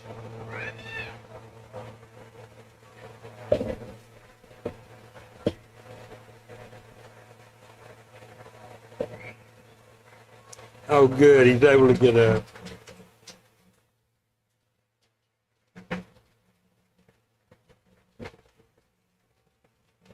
Player for Lenoir City shaking up on the play. We're glad to see that he is back up and walking off under his own power as Darius Bass, a really nice-looking young player for the Panthers. You see a bunch of little kids. It's always nice to see the younger generation at these games. There are always a bunch of them, and maybe a few more tonight as Oak Ridge Boys and Girls Club has let me know that during their Pack the Ship venture, all football players and cheerleaders were given tickets to the game tonight. So maybe a few extra youngins and future Wildcats and Lady Wildcats in the house tonight, as it will be 1st and 10 from the Lenoir City Panther 23-yard line. 3:33 and counting here before halftime. Garza, snap, looking, he's going to roll to the right. A lot there. He's going to bounce one in the direction of Brandon Hayward, and Coach Cummings is livid about something. He's saying that you had a guy wide open, and wow, he did. Jai Hunley was wide open. They ran everybody to the right and all the receivers to the right except Jai out of the backfield, and Mike, he was standing all alone in the end zone. Yeah, but he was looking Brandon Hayward the whole way, but the pass was too low, skipped on the ground right before it got to Brandon, so it falls incomplete. Brings up 2nd down and 10 from the 23. 3:25 left here in the first half. Wildcats leading 14-6. Rembert and Presley, the receivers, split out to the left. Izzy Mitchell and Hayward out to the right. Hayward looks to have single coverage as the safety's creeping in towards Izzy Mitchell. The back is Hunley. Quarterback Ethan Garza, 3 yards behind the center. He's going to take the snap. He's going to look quick, fire left. Presley catches it at the 18, cuts towards the middle of the field, across the 15, down to the 14-yard line, where his legs are swept out from under him by the defensive tackle, number 77, Leo Gonzalez. He's making plays downfield for a big fella. It won't be a first down, but it is awfully close, as it's 3rd and a short one here from the 14-yard line. Oak Ridge just needs to get across that 13-yard line marker for a first down. They go back to the shotgun, heavy set towards the left side. 3 receivers to the left, running back to Garza's right. Pressure up the middle, they go for it, but Garza keeps the handoff. He's going to keep it to the right side and dive across the 13-yard line. Didn't get much, but Mike, he got enough. He certainly did, and that was a really smart move. They penetrated very quickly that time to get in there, and that's all he could do was get outside, Alex. And it was luckily he had enough speed to get the first down. 10 make of Oak Ridge first down, really because of a great decision. Picture perfect read option there, as the read option was in effect, and that defensive linebacker who came towards the line of scrimmage, as you said, you're going to have to switch up the snap count because he read that perfectly, timed it out just right, and he had to make a decision, go after the quarterback or the running back. He chose the running back, and Garza kept it for the first down. 1st and 10, Oak Ridge can get a first down without scoring. They'd have to get inside the 2-yard line. Handoff up the middle, Hunley. Hop cut across the 5-yard line. His legs are still driving down to the 2, down to the 1. Has he crossed the goal line? Yes, he has. 6 points for the Wildcats. Jai Hunley from 14 yards out. Jai Hunley just was so determined he was not going to be denied the end zone. Great push by the Wildcat lineman up front, and the Wildcats go up. Now, 20 to 7. 6, 20 to 6. 20 to 6 as Oak Ridge will line up, attempting to fake it if Lenoir City doesn't line up correctly. And my assumption is they will line up correctly all night because they themselves do this exact same thing. Looking to my right, Blake Steed, who was injured at linebacker for the Wildcats, all alone on the bench. Not sure he's going to be able to come back in this one. Hopefully he will be okay. Had a few guys shaken up for either team in this one. Snap is up, kick is up and good, nearly blocked, but it gets off just in time. It's 21 to 6 here from Blankenship Field, 1:59 to go, Wildcats on top. We'll take a 30-second timeout and be back after this.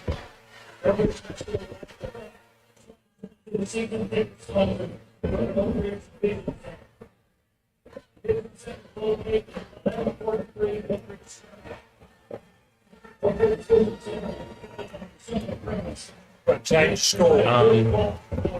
We'll do it. We'll see when they're going to do it at half. Well, just make sure they turn it on. Just take it in there and turn it on right before. Yeah.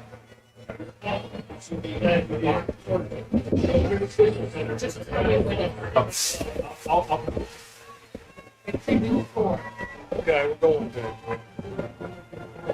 Welcome back to Blankenship Field. 1:59 on the clock here before halftime. Oak Ridge kicking off from Jackson Square side of the Blankenship Field towards the big new scoreboard on the north side. It's Brennan once again to kick off. McCord, the halfback, deep, trying to receive this kick if he should get a chance. Kick is off, and unsurprisingly, it's another good one, and it lands right at the one. They're going to take it. It's number 24 for the Panthers. He's going to take it off the left side. Multiple flags on the play as he's still going. 15 up across to the 20. Not a great call by me there. I thought he was down, and somehow he escaped out of the straitjacket that was several Wildcats who had him wrapped up, or so I thought. He's marked down at the 21-yard line on the far side, hash towards the away sideline, but not so fast as there's a holding call that will back him up inside their own 20. Oak Ridge is starting to clean, knock on wood, starting to clean it up a little bit as far as the self-inflicted harm. Lenoir City still being affected.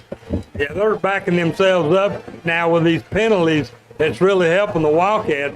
You know, they've got a long way to go with only a minute 48 seconds left here in the first half. Oak Ridge now leading 21 to 6 on a great drive by the Wildcats. If Lenoir City were to get some momentum, they do have 3 timeouts left. Oak Ridge, if they get a couple of stops and want to try to have another shot at it, they have 2 left. They took one earlier on some confusion to avoid a delay of game. It will be 1st and 10 for Lenoir City from their own 12-yard line. Second drive in a row, they're backed up inside their own 15. Pass on first down, and they got the old hook and ladder play. It was fumbled, and now they're going backwards. They had first down yardage near it, and now they're going to run all the way back past the original line of scrimmage. Mike, they had a gain of about 6 or 7, and then instead of just falling on the fumble after the trickery, they tried the hook and ladder, and the running back gets it and then runs all the way back near his own end zone. Alec, that was an ill-advised lateral, and it really cost the Panthers the yardage that time. Now they're really backed up to the goal. I'll tell you what it screams. It screams of desperation, Mike. At this point in the game, only down 2 scores, it screams of a team that knows they are teetering on the edge of being knocked down. If this was a boxing match, they've taken a couple of blows. This team is teetering on the edge of getting knocked out. But that's a particular play on defense where it's really great to see the Oak Ridge linemen staying in their lane and not giving up on that play because they were able to box him up. You know, they were eluded at several tacklers, but because all the Wildcats stayed home, they were able to box him up and tackle him for a big loss. Now it's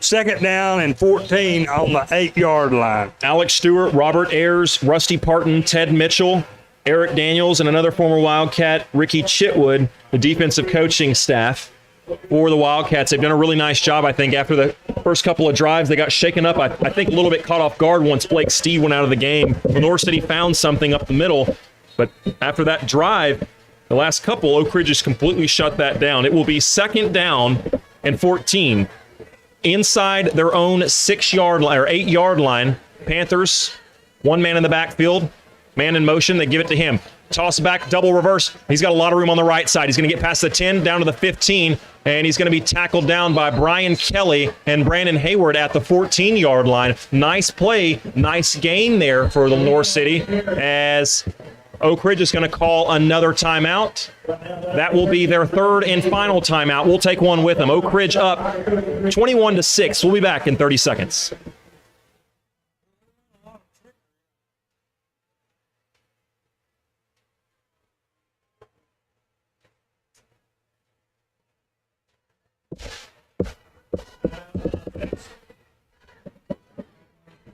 I haven't heard Lenoir City's band play once. 1952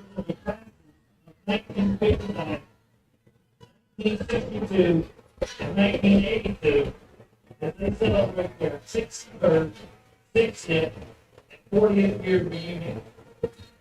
Members of the 1962 were part of the state football draft championship team, which played in Welcome back to Blankenship Field. Alex Myers with you alongside me.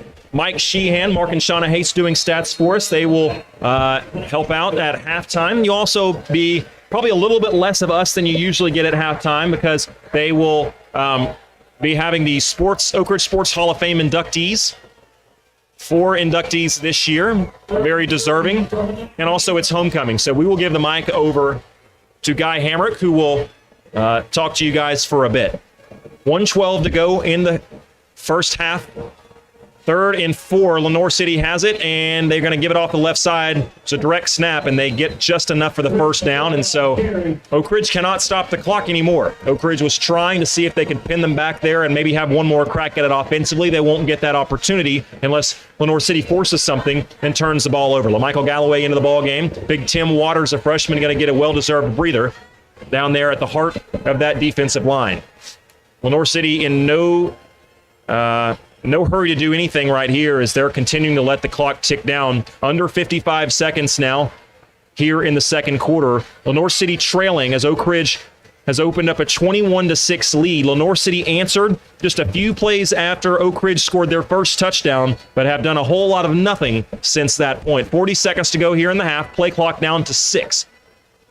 Under center. No, I thought they were under center. It is a direct snap to McCord. McCord cuts inside, then cuts back towards the sideline. He does not get out of bounds, which is important to note, as he gains 7 yards on first down. Boy, Brian Kelly is having a whale of a ball game. Another tackle there. He's undoubtedly the leader in tackles to this point, especially with Blake Steed out of the ball game. 16 seconds and ticking for Lenoir City, and I think they're going to be satisfied to take this one to the half, as that's exactly what they're going to do. So the cheers start to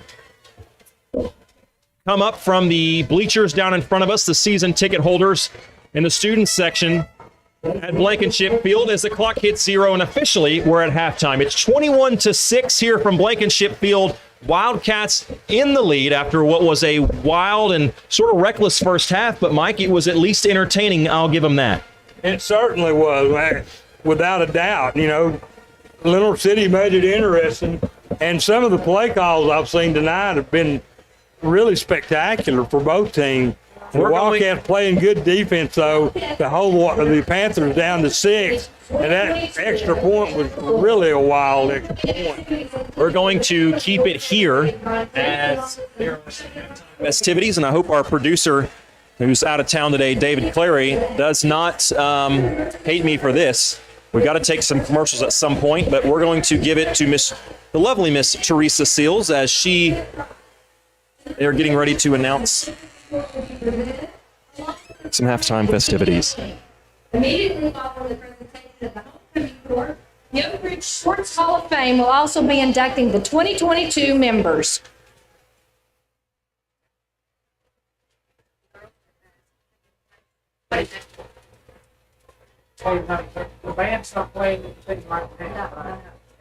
We are here at halftime, getting ready to form the halftime festivities. It's homecoming. Who is Alex Myers? Scott Hinton, golf coach at Oak Ridge, former athletic director, and my social studies teacher. He will regrettably admit at Robertsville Middle School. And you didn't have to shake your head yes there, Coach. As killing just a few seconds here as Got a couple of high school students here for Oak Ridge who are going to do the homecoming announcements. And I'll hand the microphone off to one of you if you guys will hold this, and we got folks listening at home.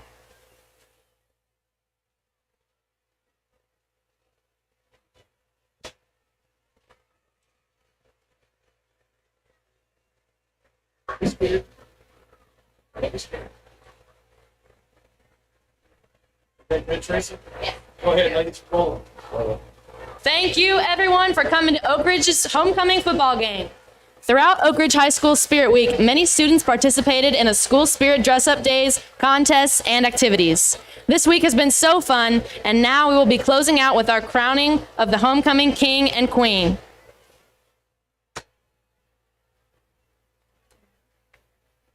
Finally, the moment you've all been waiting for. Each year, the senior class nominates candidates for homecoming court. This list was narrowed down to 5 young men and 5 young ladies. Ladies and gentlemen, your 2022 homecoming court is Ms. Riley Gelb and Mr. Joshua Luttrell,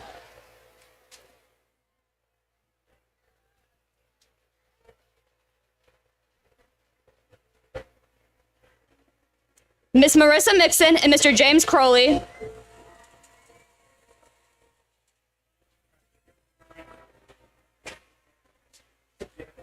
Ms. Cannon Green and Mr. Grayson Strader,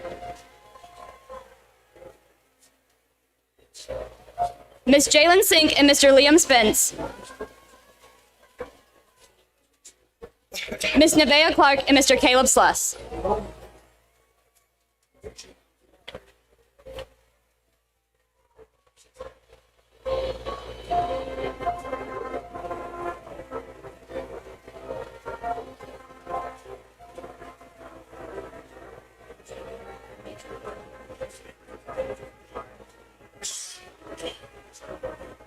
This week, the entire student body voted for their homecoming king and queen, and we are excited to now share those results with you.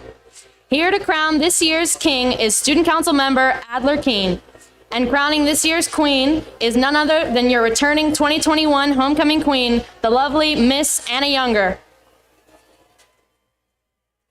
Ladies and gentlemen, your 2022 homecoming king is Grayson Strader.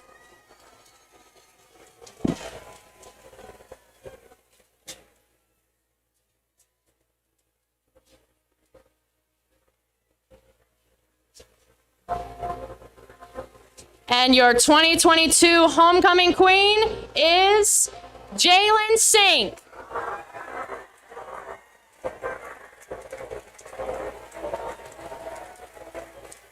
Congratulations to Ms. Jalen Sink and Mr. Grayson Strader, and to all the members of our 2022 homecoming court. Thank you and enjoy the rest of your halftime ceremony.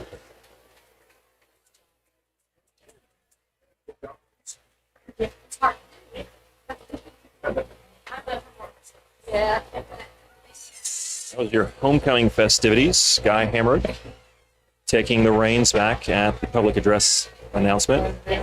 And we're getting ready for the Hall of Fame ceremony.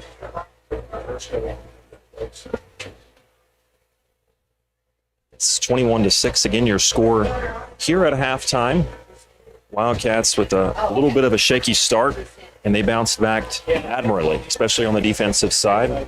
Coach Cummings talked about trying to get through this game without any injuries. They've had a couple, as have the Panthers from Lenoir City. 15 minutes to go here in halftime. That's what's on the clock, at least. As it's a little bit more of an extended halftime in all likelihood today with some festivities. Oak Ridge Sports Hall of Fame. Guy Hamrick, you've got the mic. Tonight, we'd like to celebrate the 36th anniversary of the Oak Ridge Sports Hall of Fame. Earlier this afternoon, the 2022 inductees were honored at a reception at the Wildcat Arena at the high school, where the Hall of Fame is on display.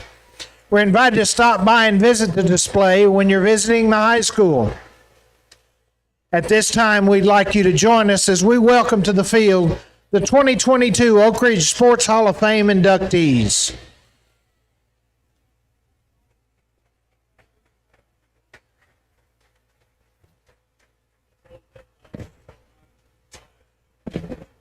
Tonight, the Oak Ridge Sports Hall of Fame will induct 4 new members. The first inductee is Halston Lane. Halston is a 2000 graduate of Oak Ridge High School. He led the basketball Wildcats to 2 consecutive state tournament appearances, including a Final Four in 2000.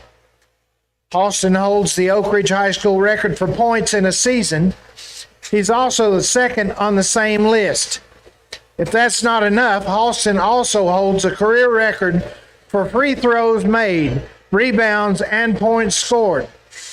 After graduation, Halston would have a very successful career playing for Georgia Tech and the University of North Carolina, Wilmington. How about a deserving round of applause for Halston Lane?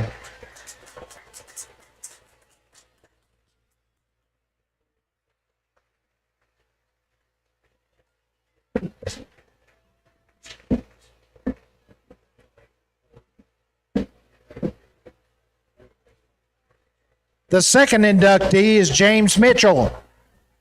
James is a 2005 graduate of Oak Ridge High School. He was a 3-time All-Region football player and earned All-State his senior year. James is currently the Wildcats' all-time leading tackler with an impressive 432 tackles.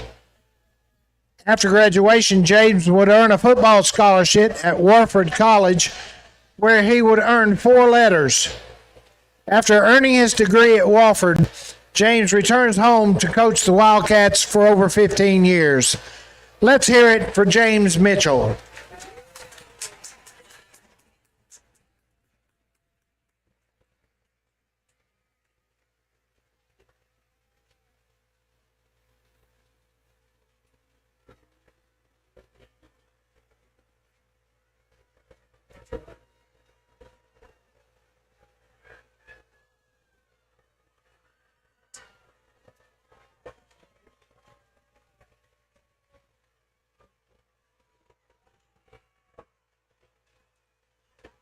The third inductee is Trina Howell Underwood. Triana is a 2008 graduate of Oak Ridge High School, a soccer superstar. She was All-District 4 years, All-Region 4 years, and All-State 3 years. Triana would also earn a All-South Honors and Academic All-American Honors. Triana is a Lady Wildcat, all-time leading scorer with 220 points, and the second all-time in goals scored with 92. After her impressive high school career, she was signed a soccer scholarship to Carson Newman College.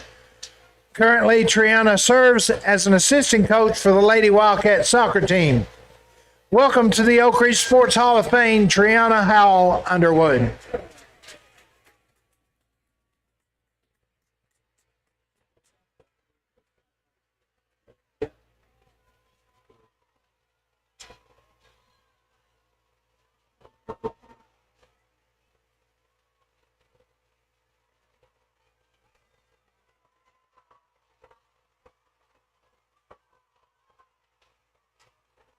Our fourth and final inductee is Johnny Williams. Johnny is a 1990 graduate of Oak Ridge High School, a standout in football. Johnny was a 2-time District Defensive Player of the Year, a 2-time East Tennessee selection, and earned All-State for his senior season. He would sign a scholarship to play football at Middle Tennessee State University. After hanging up his cleats, Johnny has been a volunteer coach at the Boys and Girls Club for over 20 years. How about a big round of applause for Johnny Williams?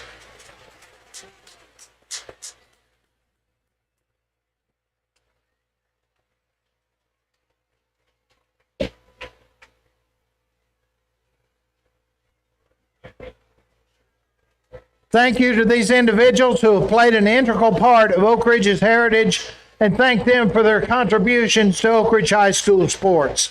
Let's give them another round of applause.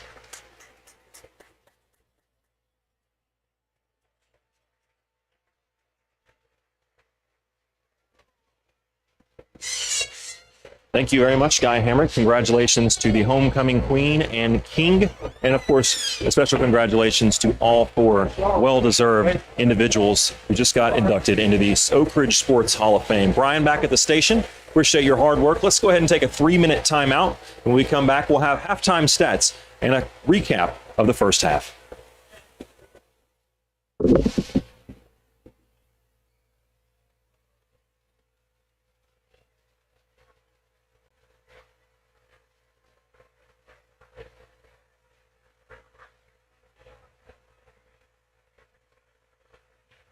Immediately following tonight's game, the Lenoir City Band will be performing their 2022 show.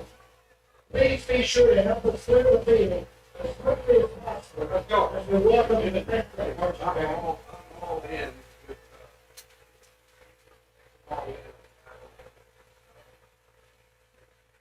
At this time, ladies and gentlemen, please welcome to the field the 2022 Oak Ridge High School marching band. The band is under the direction of Michael Turbo, John Lesenberg, Louis Green, Alex Cantrell, and the color guard, instructor Kevin Dennis. Drum majors are Peyton Sluss, Grace Dabrowski. Tonight, the Wildcat Band is proud to present the first and second movements of their 2022 show, Dueto, the Auditorium Zone. They got that PA. Yeah, that would have been a mix. Ladies and gentlemen, the 2022 Oak Ridge High School marching band.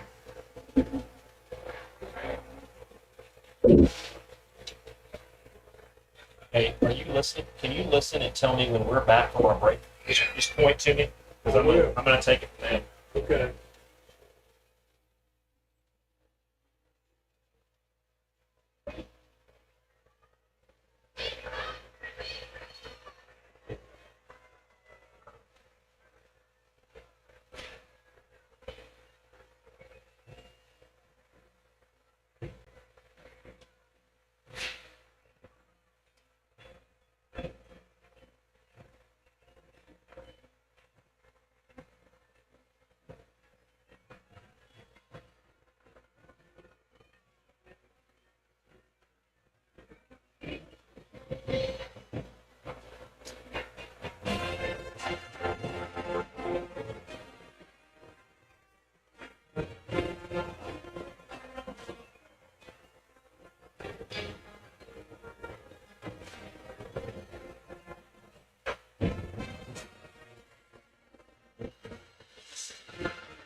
As we've got a couple of scores of interest. Thank you very much, Alex. Some big other Region 3 ball games here tonight. We got a few scores. Powell taking on Clinton. That game is at Clinton. Powell 22, Clinton 6. Another game, Campbell County is taking on Carnes. That game is at Carnes. Campbell County leading that one at halftime, 20-14. And then a few other scores here in the Oak Ridge, Knoxville area. South Doyle traveled to Anderson County. Anderson County leading that one, 21-0 at halftime. Cleveland traveling to Farragut. Farragut winning that one, 28-6. That one's still in the fourth quarter. Bearden at Maryville. Maryville lost last week to Alcoa. They are beating Bearden 14-7 at the half. Gibbs traveling to Fulton at the half. Gibbs 21, Fulton 35. Bradley Central taking on Hardin Valley. Bradley Central up 14-10. That game in the third quarter. And two teams who were 4-0, West and Sevier County. West leading that game at the half, 49-0. Those are two 4-0 teams. Halls taking on Cotton County. Halls winning 36-7. And Heritage is leading Knoxville Central 21-10 at the half. Those are just a few scores, Alex, and I'll give the mic back to you. Thank you very much, Lee, doing our top camera work today. If you watch the replay or watching on YouTube, he's the man to thank for those shots. Thanks again, Lee, for those scores of interest. Now quickly to Mark Case, who's got your first half stats. Thank you very much, Alex. At the half, Oak Ridge leads Lenoir City by a score of 21-6.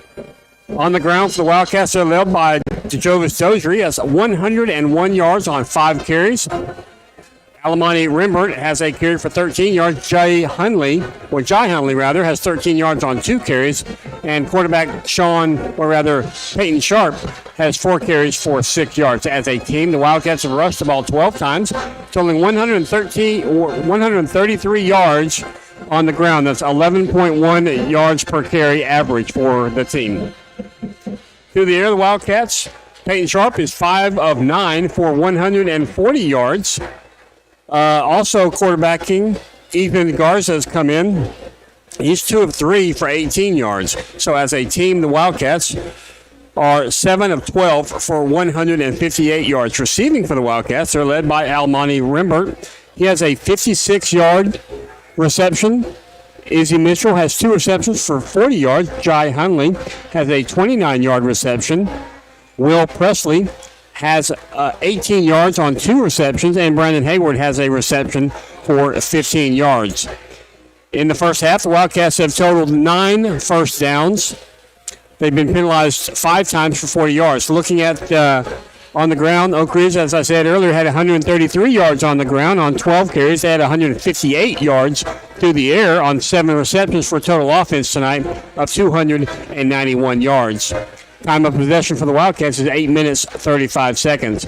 Now looking at the Lenoir City Panthers, they're led on the ground by Tristan Carino. He has 88 yards on 4 rushes. Chris McCord has 38 yards on 16 rushes. That's an average of 2.4 yards per carry.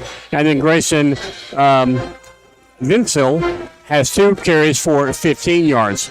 As a team, the Panthers have rushed the ball 22 times, totaling 141 yards on the ground. That's an average of 6.4 yards per carry. Passing for the Panthers, Grayson Vincil he's 3 of 6 for 8 yards. Receiving for the Panthers, River Bailey has a 9-yard reception. Keller Cooper with a 3-yard reception. And Tristan Carino has a reception for -4 yards. So, as a team, the Panthers have 141 yards on the ground on 22 carries. They have 8 yards through the air on 3 receptions for a total offense tonight of 149 yards. They've earned 6 first downs in the first half. Been penalized 5 times for 54 yards. So looking at the teams side by side, rushing yards, Oak Ridge has 133. Lenoir City has 141. Through the air, Oak Ridge 158 yards. Lenoir City 8. Total offense, Oak Ridge has 291 total offensive yards in the first half. Lenoir City 149 first downs. Oak Ridge 9 first downs. Lenoir City 6. Penalties, Oak Ridge has 5 penalties for 40 yards. Lenoir City 5 penalties for 54 yards. Time of possession, Oak Ridge has had the ball 8 minutes, 35 seconds. Lenoir City 15 minutes and 25 seconds. So again, this is Marquez where we're at the half. Oak Ridge leads the Lenoir City Panthers by a score of 21-6. And we'll be back after this 3-minute timeout.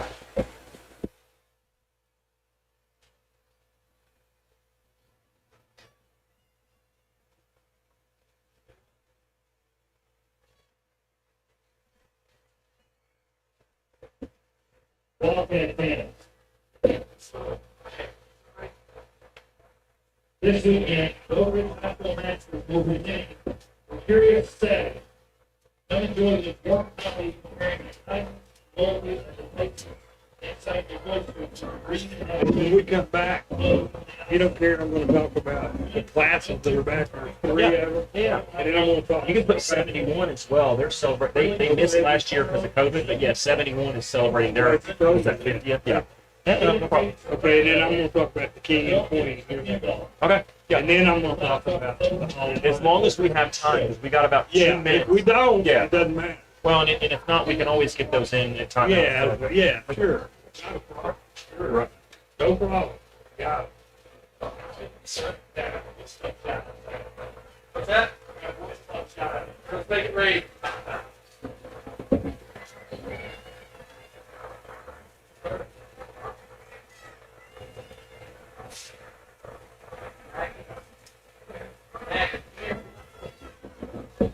the Oak Ridge Metro Athletic Department, and the Oak Ridge football team would like to thank the following businesses for their continued support of Oak Ridge football. Number 6, Mary Graham, Union Orthodox, Black Toyota, Black William Burnett, Jim Pettis, Ray Fox Central, Oak Ridge School of Engineering, Oak Ridge Roman, Oak Ridge Utility District, Ortho Tennessee, Cheryl Family Manager, Tennessee Western University, the Real Estate Office, United States Army National Guard. Thank you for the sponsor.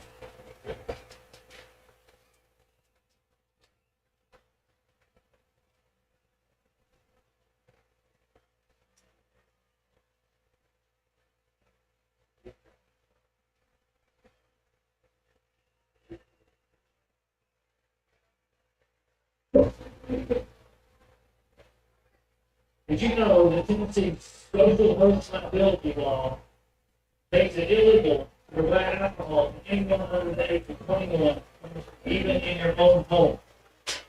Adults who provide alcohol to minors can face fines, community service, losing their driver's license, and even jail time. Water crashes weren't the only negative consequence associated with underage drinking. Changes in brain development and increased risk of physical and sexual violence and legal problems are just a few. Welcome back. This is the Wildman Mike Shin here at halftime. 2021. I want to congratulate the Queen and the King, Jalen Sneck, pronounced S-N-E-K, and Grayson Slater, 2022 King and Queen for the Oak Ridge High School. Congratulations to all the Hall of Fame inductees, Halston Lane, James Mitchell, Trina Howell Underwood, and Johnny Williams. What a great group of athletes those were at Oak Ridge High School. Just doesn't get any better. Congratulations to all those folks. I want to welcome back 4 different classes tonight. They're celebrating the reunion. Class of 1959, class of 1962, class of 1971, who missed last year because of COVID, but are back here this year, and welcome back. And the class of 1982, Oak Ridge High School classes. Congratulations to all of y'all, and welcome back to Blankenship Field. Let's take a 60-second timeout as we start to get ready for football. Let's take a quick 60-second timeout before we have second half action at Blankenship Field.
Welcome back to Blankenship Field, where we are finally getting ready to start second half action. And just because, well, I've got to complain about something, and the officiating hasn't been particularly bad. And, you know, I've got to find something, Mike. I want to point out we're now 5 for 5 on the season, if my math is correct, on extending half times past the time limit of the 20-minute mark they put on the scoreboard. Kickoff underway. Brandon Hayward fields it at the 1. A nice leisurely jog, and he gets past a couple of defenders. Bowls over a Lenoir City Panther at the 32-yard line, and finally falls forward to the 34-yard line. Mike, they had the wedge set up, and Lenoir City was a little slow to get down there, so he had to actually be kind of patient and just jog behind that line until he was ready to go. Exactly. He set it up very well, I thought, and got a good yardage. Generally, if you get it past the 20, you've done well. They moved it all the way out to the 34.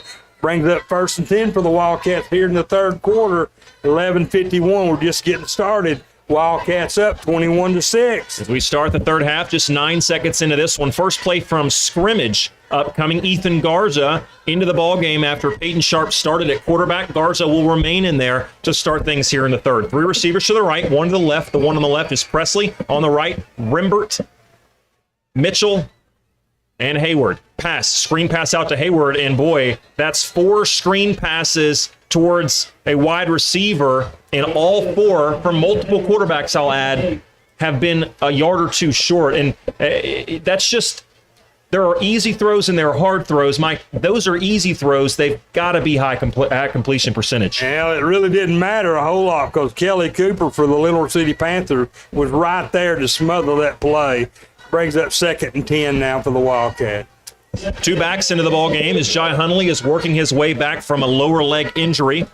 Dozier in there as well. The flip's going to go right outside. A quick pass to Dozier. Pass at 35. Cuts upfield to the 40. 45. Breaks a tackle to the 50. Across midfield into Panther territory where he's tackled down at the 42-yard line. And that's a 10 bank of Oak Ridge. First down. Mike, I can't talk enough about DeJavis Dozier and what he can do with the ball in his hands. He is a great runner. I tell you, he gets the ball and he gets his pads down low and he starts leaning and running, and he can pick them up and lay them down. Another 10-bank first down for the Wildcat. Panthers getting a late sub in the ball game.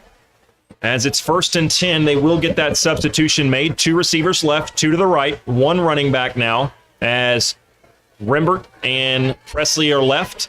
And to the near sideline, near Oak Ridge's coaching staff, is Izzy Mitchell and Brandon Hayward.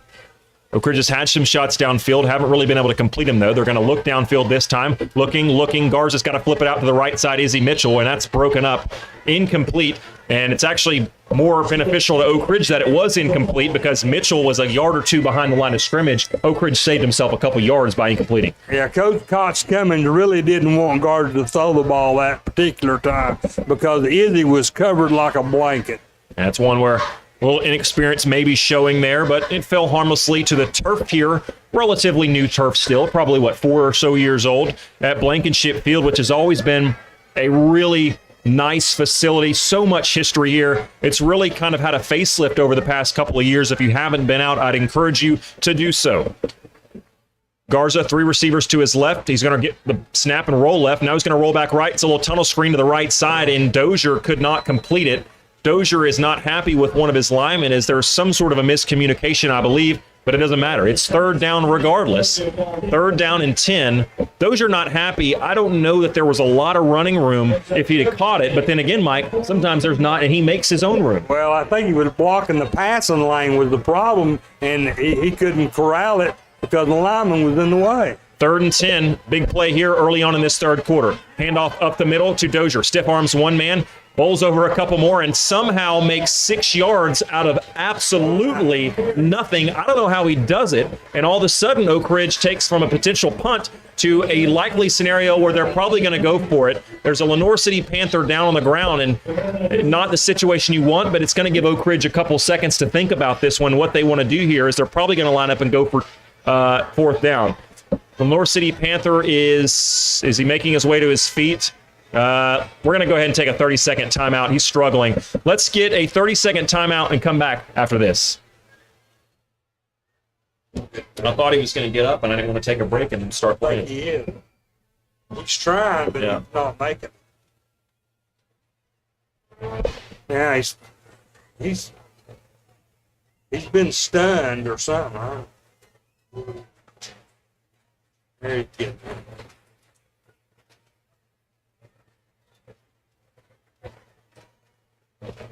I'm like you, Dozier just amazes me how he gets so low. He doesn't run 6 inches off the ground, and he gets yardage. He's hobbling on 2 legs and an arm, Welcome back to Blankenship Field. Early on in this third quarter, 10:32 remaining in the third quarter. as Oak Ridge has a 21-6 lead, driving here on the opening possession of the second half. The player shaken up for the Panthers was Leo Gonzalez, and boy, he's a talented, really big guy and an impactful player down on the heart and interior of that defensive line. He's kind of jogging, quite literally trying to run it off, I think, on the opposing sideline. Hopefully he will be okay. And the Wildcats will be okay if they can get about 3 yards. It's 4th and a long 3 from the Panther 35-yard line. They need to get to the 32. 2 receivers left, a man in motion coming left. That's Rimbert. Sweep handoff left. He's got a one-man miss. He does. He outruns a defender. There's a huge collision. The quarterback came crashing up and tackled him right at the marker. I don't want to guess. I think he has it. Mike Sheehan thinks he has it. The crowd here at Blankenship certainly does as well. Are they going to measure? I don't think they need to measure. They're about 3 yards off the sideline. The play went towards the left, and that's where on that left sideline, the opposing sideline, the chains can't be more than about 5 yards away from where the ball's spotted, but it's that close, ladies and gentlemen. They cannot make the determination, so they're going to bring the chains out, and we'll try to walk you through this with 10-11 to go here in the third quarter. It was 4th and 3. Did they get it? It may be just by an inch or two, but Mike Sheehan. The nose of the ball, first down, 10 bank, first down. The Wildcats keep the drive alive on a big collision, a carry by Almani Rimbert. It's another guy Oak Ridge continues to try to get more and more involved in this Oak Ridge offense. So many playmakers, so many weapons. They got to get the balls in their hands. They did that time with Almani Rimbert, the junior for the Wildcats, transfer from Central High School. As it's now placed on the left hash at the 32-yard line on the dot. 2 receivers left, 2 to the right, one of those to the right being Jai Hundley. Only had a couple of touches in this game. He's working his way back from an injury that he sustained late in the game over at Bearden. Bearden just down by 7 points against Maryville at half, so that tells you what kind of competition Bearden is. Oak Ridge is going to take a timeout. We'll take one with him. We'll be back in 30 seconds.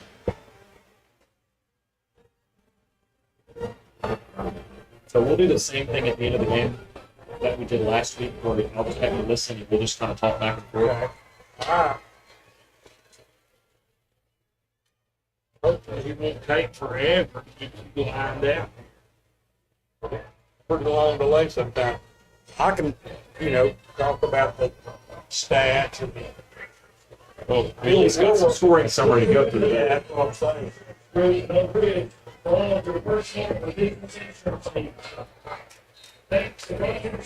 here in the press box, straddling the 45-yard line as we view it here, the right half or so of the press box. It's a beautiful view, a beautiful night, and a beautiful thing if you're a Wildcat fan looking at the scoreboard, up 21-6 over the Panthers from just a county or so away over in Loudoun County, Lenoir City.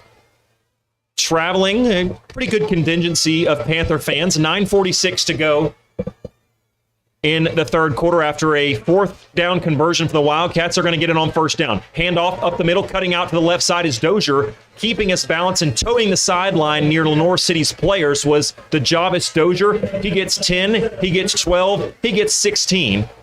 And that's a 1st down. A 10 bank of Oak Ridge 1st down for the Wildcats. It's down to the 16-yard line. Oak Ridge driving, threatening to score inside the Panther red zone now. They can get a 1st down without scoring. They'd have to get inside the 6-yard line to do so. 1st and 10 for the Wildcats. 9:38 to go in the third quarter. Garza at quarterback, right behind him, looking towards the sideline at Coach Cummings' instructions incoming is DeJavis Dozier. He has played outstanding again here tonight. Dozier's going to block this time. It's going to be a fade route off to the right side. Wide open, Hayward. Touchdown, Wildcats. 6 for 13. Beautiful pass that time by Garza. And Hayward did a great job of getting into the corner of the end zone. And the Wildcats put 6 more up on the board. 27-6 for the Wildcats. And there is a bit of a discussion with a couple of the officials. One of them's got their hat thrown down on the left side, and I'm looking, and there is a flag at the 4-yard line on the complete opposite sideline. It was a fade route to the back right corner of the end zone. The flag is on the left side. It's going to be, did they say an illegal substitution? I didn't quite catch it. It's going to be against Oak Ridge. The question is, does the play count? If it's a substitution issue, it will not. The officials have not moved the ball yet from where it would be from the extra point attempt. As currently reads, the scoreboard says 27-6 Oak Ridge. We're waiting on the extra point attempt. I'm not sure, are they going to count the touchdown or not? The chains have not moved. The ball has not moved from the 3-yard line where they would usually kick the extra point from.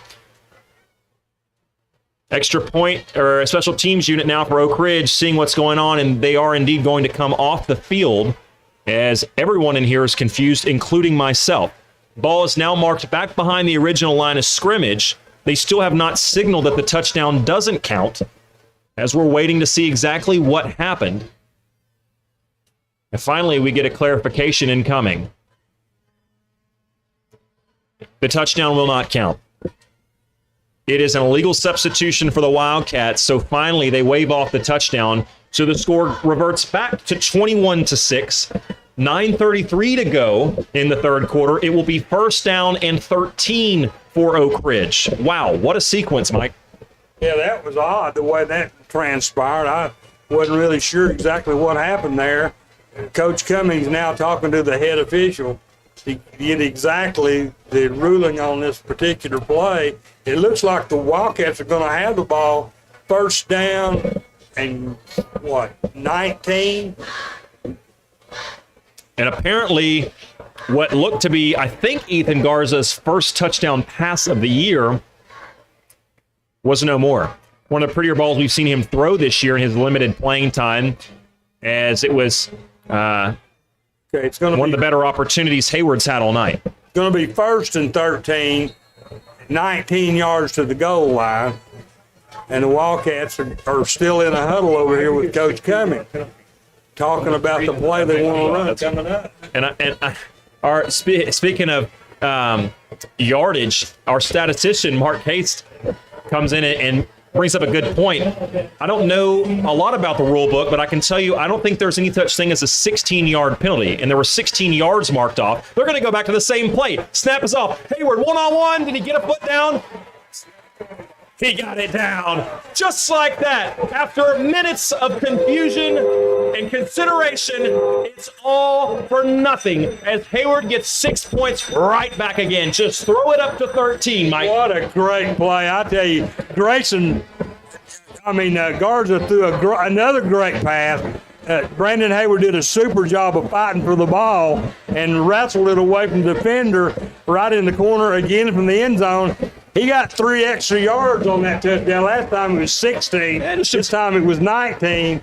Results the same. Wildcats up 27-6. In basketball, Mike, we call that padding your stats. I'm not sure that was the intention, but it worked out the results nonetheless. He had to work a little harder for that one. The kick is finally blocked. They nearly blocked it earlier in the ball game, and that's an issue because that's twice now that they've gotten there. The first time they've actually blocked the kick. A player down for Lenoir City. He's going to have to be attended to. Extra point attempt was no good. It's 27-6, Oak Ridge in the lead with 9:26 to go in the third quarter. Let's take a 30-second timeout, and we'll be back after this.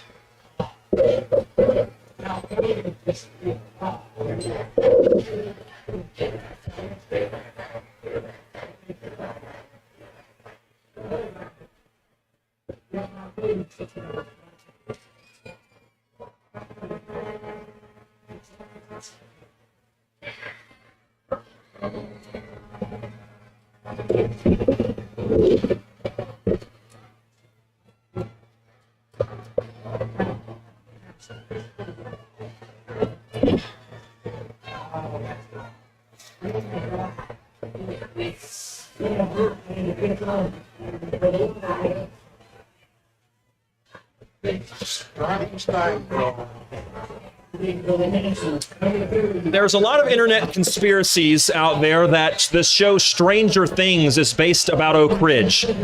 And you can come up with whatever conclusion you want, but there have certainly been a lot of strange things happening at Blankenship Field tonight. especially in that last sequence, Mike. It's been really odd how we've gotten here, but the results, we'll take them. It's 27-6 Oak Ridge. What a wild night we've had. Yeah, absolutely. It's been a great homecoming. You'd think it was Halloween the way things are going tonight. Really spooky and sometimes weird. Well, I'm like Mark Hayes. I've never seen a 16-yard penalty before. Spooky, and Mike, we don't even have a camera looking inside the booth on this broadcast, as it's 1st and 10 from the 20-yard line after a great kick again by Brennan. All but one of his kicks have landed in the end zone for touchbacks. It's 1st and 10 from the 20, as I mentioned a moment ago. Lenoir City with their first opportunity here on offense in the second half. 9:26 remaining. They get the snap off. It's the running back, and he's going to go a whole lot of nowhere. Maybe he might have gained a yard. We're going to call it 2nd and 9, with 9:15 to go in the third quarter. That was a direct snap to Channing McCord, and Brian was right on top of him before he could, Brian Kelly, right on top of him before he could even get motoring, and he threw him down for a 2-yard loss. He might have, I didn't hear Mark's halftime stats. Undoubtedly, he leads the team in tackles. I can just about guarantee you that. He might have double digits already. Kelly has been everywhere on the defensive side of the ball. Low snap, hits the ground. They don't know what to do with it. There's a scramble in the backfield. Lenoir City gets it, and they try to get back to the line of scrimmage. They'll say they get to the original line of scrimmage, but it's a loss of nearly 2 on that time. It'll bring up 3rd and 10, and Mike, this offense, quite frankly, is not built for 3rd and 10. No, Nehemiah Elmore snuffed that play. The Wildcats are playing much better now here in the third quarter than they did in the first half with all that misdirection play calling that the Lenoir City Panthers do on offense. Elmore playing as a defensive back, but essentially as an extra linebacker this week. He's another guy who's gotten some snaps at quarterback, got some last week, playing defense today. Snap, give goes left side, and again, the Wildcats are there. 75, and who is that? LaMichael Galloway, the senior, with a nice play. They're going to say he gained nearly a yard, but they needed 10. It's 4th and 9. The Wildcats defense rolling now. Yes, they are playing really tough right now. They only got 1 yard on that series of downs, and Armani and Brandon Hayward back deep for the Wildcats.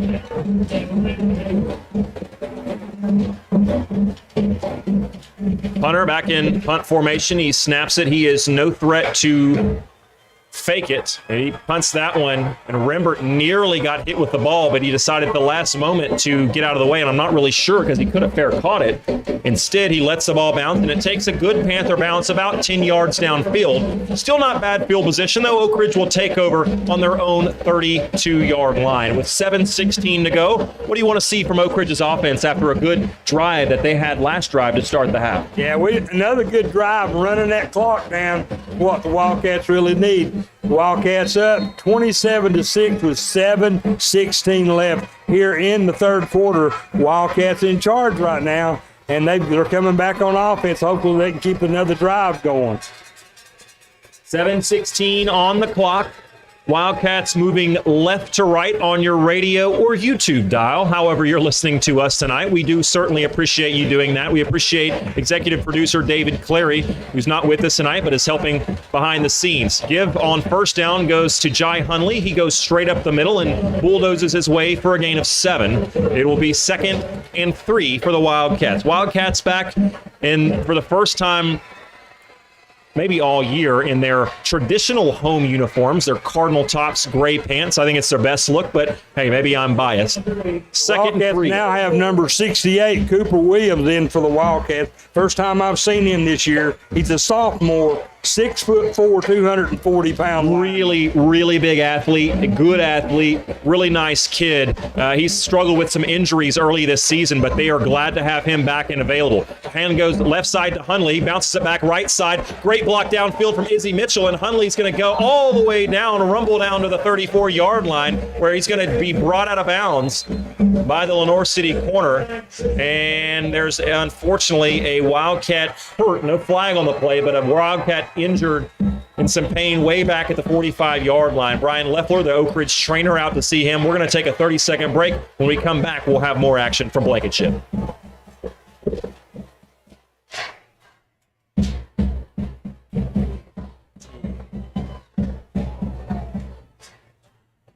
Oh, yeah.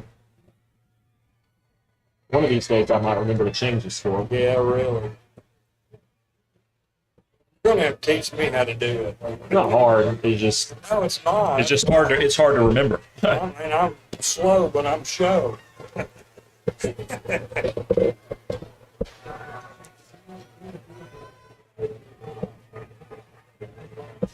Back here at Blankenship Field, score is 27-6. The good guys, if you're a Wildcat fan, Oak Ridge in the lead. 6:27 to go here in the third quarter, and Mike, Oak Ridge really with the chance, especially how Lenoir City plays. It's so predominantly run heavy that if you get behind by more than a couple possessions, it's really hard to come back. Midway through the third quarter, if Oak Ridge could score on this drive, it would just about all but salt this game away. Yeah, I think so too. And you got to give credit to the blocking up front for the Wildcats running game tonight. They've really been on cue tonight, Alec, and they're paving the way for the running backs to get these big yardage gains. And hopefully we can keep this drive going. I mean, we're down on the 33 already, and we've only ran 2 plays with when they're getting big gains when they get in these holes, and it's just good blocking. Izzy Mitchell allowed him, Brandon Hayward, to get another 3 or 4 yards on that block a minute ago. That's important to keep these drives alive. Wildcats still on the field. Coach Ron Gray firing up his linemen in a huddle off to the side. Unsure who the player is as he starts to make his way to his feet. We're going to hear momentarily the crowd start to applaud. Obviously, he was in some pain, and that is Oak Ridge's Jermaine Blair. As really good sign, as we were afraid it might be something fairly serious with the length that he was down, but thankfully it looks like he's going to be all right as he actually kind of hustled off the field there with some pep in his step, and maybe it was just a scare. Hopefully he's going to be all right as the Wildcats start to break the huddle. Coach Scott Cummings signaling the play, and Nehemiah Elmore now, the quarterback, who's the third-string quarterback playing defense tonight and has played really well, I might add, is now in there for the first time tonight as a wideout. 2 receivers to the right. It's Rimbert and Elmore. 2 to the left. Garza looks left immediately. He's got a man over there. It's Izzy Mitchell. Great pass over to the left side. And a great block by Brandon Hayward, pile driving a cornerback into the ground and over top of another Panther as Izzy Mitchell takes what could have been a 2 or 3 yard gain and makes 8 out of it. Yeah, just good execution that time. Pass was right on the numbers. Izzy did a good job of hauling the ball in and then getting extra yardage. Now it's second down and about 4 for the Wildcats, all the way down to the 33. Under 6 minutes to go here in the third quarter. Jai Hunley, the running back. Dozier getting a break this drive so far. Rimbert and Elmore to the right. Mitchell and Hayward to the left. It's a pitch out to the right side. Down to the 30 goes Jai Hunley, and he powers his way through a tackle down to the 17-yard line. It's a tin bank of Oak Ridge. First down. 5:38 to go and counting here in the third quarter. Oak Ridge driving and officially inside the Lenoir City red zone. Ball marked at, it's initially the 17, I thought. Now they moved it back to the 18. Regardless, it's 1st and 10 for the Wildcats. Again, they can get a first down without scoring, having to get the ball down to the 8-yard line. 5:19 to go on the game clock. 15 seconds on the play clock. 2 receivers left, 2 to the right. Ball is on the right hash as the Wildcat offense in step marching towards the end zone here. Quite rhythmic on this offensive drive. To the left of the quarterback is Hunley. Got the ball last play, and as Rimbert went in motion immediately, delay of game. There was a delay of game called, and it's just frustrating on a first down where you get penalized. And Oak Ridge, to give Coach Cummings and this staff and this team credit, have cleaned a lot of that up that we saw early in the game, but a penalty there moves the Wildcats back. It's 1st and 15 now. Ball on the Panther, 23-yard line. Wildcats driving. 2 receivers left, 2 to the right, same formation. You wonder if they might send Rimbert in motion and run the same play they were trying to a moment ago. Rimbert does go in motion behind the quarterback. Give it up the middle to Hunley. He's not got much room, and he's going to do his best just to get past the line of scrimmage. And he was wrapped up about the line of scrimmage and just lunged forward to gain about 1.5 yards or so. We'll call it 2nd and 15. Gray Matthew there on the stop for the Lenoir City Panthers. He just penetrated and got in there. Wildcats still got 14 yards to go to get this first down. 4:09 in the third quarter, leading 27-6. It's a good thing, but Wildcats have been on the offensive side of the ball. They've got to be winning the time of possession quite a bit. The hands on the hips for the linemen here. But the second play of this sequence is about to get underway. 2nd and 15, pass right side to Elmore. He catches it at the 16, drives his way, fights through a tackle, and is finally wrestled out of bounds at the 12-yard line. Great play by Elmore. It's one of his first catches. He's usually a backup quarterback, showing his versatility tonight, playing on the defense, and a nice catch and run by him right there. Absolutely good execution and good line play again that time. Mal Cody doing a great job, and Austin Hill up front for the Wildcat. 3:47 to go. Clock is stopped until the snap. 3:47 to go in the third quarter, I'll add. That's very important to note. Oak Ridge leading 27-6. It's 2nd and 5. Actually, it's 3rd and 5. They haven't switched the scoreboard yet. Coach Hinton, that's on you. Oak Ridge not sure what to do. Rembert started in motion, then he stopped, and now he starts again. They're going to fake it to him. Elmore's got it over. He fumbled the ball. Lenoir City has it. They pick it up to the 20. Cutting outside of the 25 to the 30. They've got a whole bunch of green and no Wildcats in between. To the 50, to the 40, to the 30, to the 20. Rembert giving chase to the 10, but it won't make a difference as he gets in there, but not in time. It's a touchdown, Lenoir City. And boy, that's very, very unfortunate. We just talked about how Oak Ridge had cut down on the mistakes. They make a huge one there. Two fumbles foul on the night for the Wildcats inside the red zone. And that team that you were 18 yards away from putting away is now right back in this game. It's 27-12, 2-point conversion upcoming for the Panthers. And boy, Mike, what a turn of events. Jaeger Blade down return for the Lenoir City Panthers. He just rumbled all the way down the right sideline and did a good job getting outside. No Wildcats could catch him. And now the Panthers have put 12 on the board. Wildcats still leading 27-12. There's somewhat of a discussion. The problem is it was a tremendous effort by Rembert, who came from the near hash all the way to the far hash and outran basically the entire Lenoir City Panther team to get back in that play. Made the attempted tackle about the 1-yard line that the officials had gotten so far outrun that the official who signaled touchdown did so from about the 25-yard line and really didn't have an angle on it to see if Rembert made the stop before the goal line. I didn't think he did. I thought it was a touchdown. The officials thought it was a touchdown, but the officials have been eerily quiet and have not actually signaled anything after the initial touchdown. They're going to say the touchdown stands, I believe, and it looks like there was a flag on the play. But what happened? This has been an officiating crew that I'll give credit to. I think they've had a really nice game. Haven't had many complaints. But the one thing I would say is several times they have taken their sweet time to get the call. But I'd rather them do that, Mike, and get it right versus rushing and getting it wrong. This is another example of a time where this is taking an inordinate amount of time to get the call correct. And that was an 82-yard run by Blade Jaeger for the Lenoir City Panthers. Lenoir City getting ready to. They've got their extra point special teams out, but still, after another discussion ensues from the officiating crew. Now, that's not right. You just stopped the game for 2.5 minutes with all this discussion, and they signal nothing. So after all that, nothing happened. I mean, something's got. We'll move on. Touchdown counts. It's 27-12. Lenoir City won't go for 2. Going to bring the big kicker on. Snap good, hold good, kick good. 27-13. It's a 2-possession game once again for the Panthers as Oak Ridge leads it 27-13. We'll be back in 30 seconds to Oak Ridge.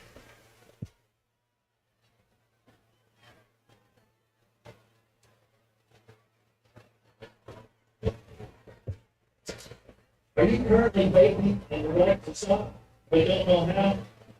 Nicotine is present in almost all the vape products.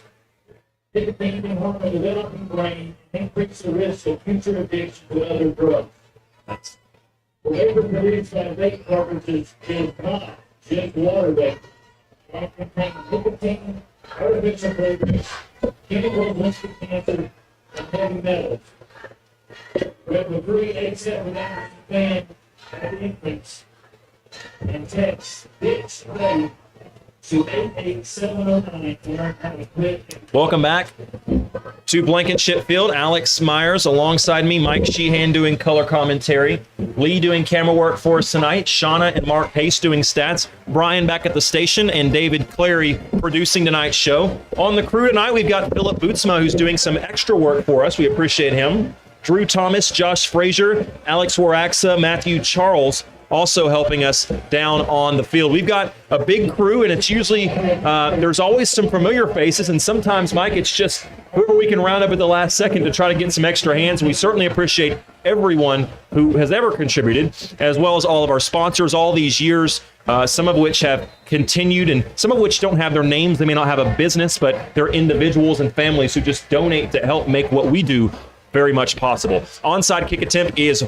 bad, very bad. Vashon Knowles takes the ball at the Oak Ridge 47 and is tackled at the Panther 49. So he gets it across midfield, and Oak Ridge will have excellent starting field position with 3:24 to go, up by 14 points. Leo Gonzalez on the kickoff tried that little pooch kick, and Oak Ridge was right on top of it and got great field position. Actually, they're inside the 49 in Lenoir City territory as the Wildcats lead 27-13. 3:24 left here in the third quarter. Third quarter action is, Mike, you're right. It was like an onside attempt, but it was kicked like a pooch kick. I mean, it was only about 10, 15 yards downfield, and it wasn't very high, but I don't know that the ball ever actually bounced on the ground like a typical onside kick would do. Oh no, another quarterback into the ball game, a new quarterback, and on his first snap, shades of a few years ago where the Wildcats have a new quarterback in the ball game, and on the very first play, they can't handle the snap. It was a low snap, and it's not actually Peyton. Instead, it's Blaine Stansberry. Now, this is a kid, Wildcat fans, get to know his name. He's a freshman. He's a transfer in here. He grew up in, I guess, Anderson County. I think played in the Nagaf area, whatever middle school that is. I apologize for not knowing that off the top of my head.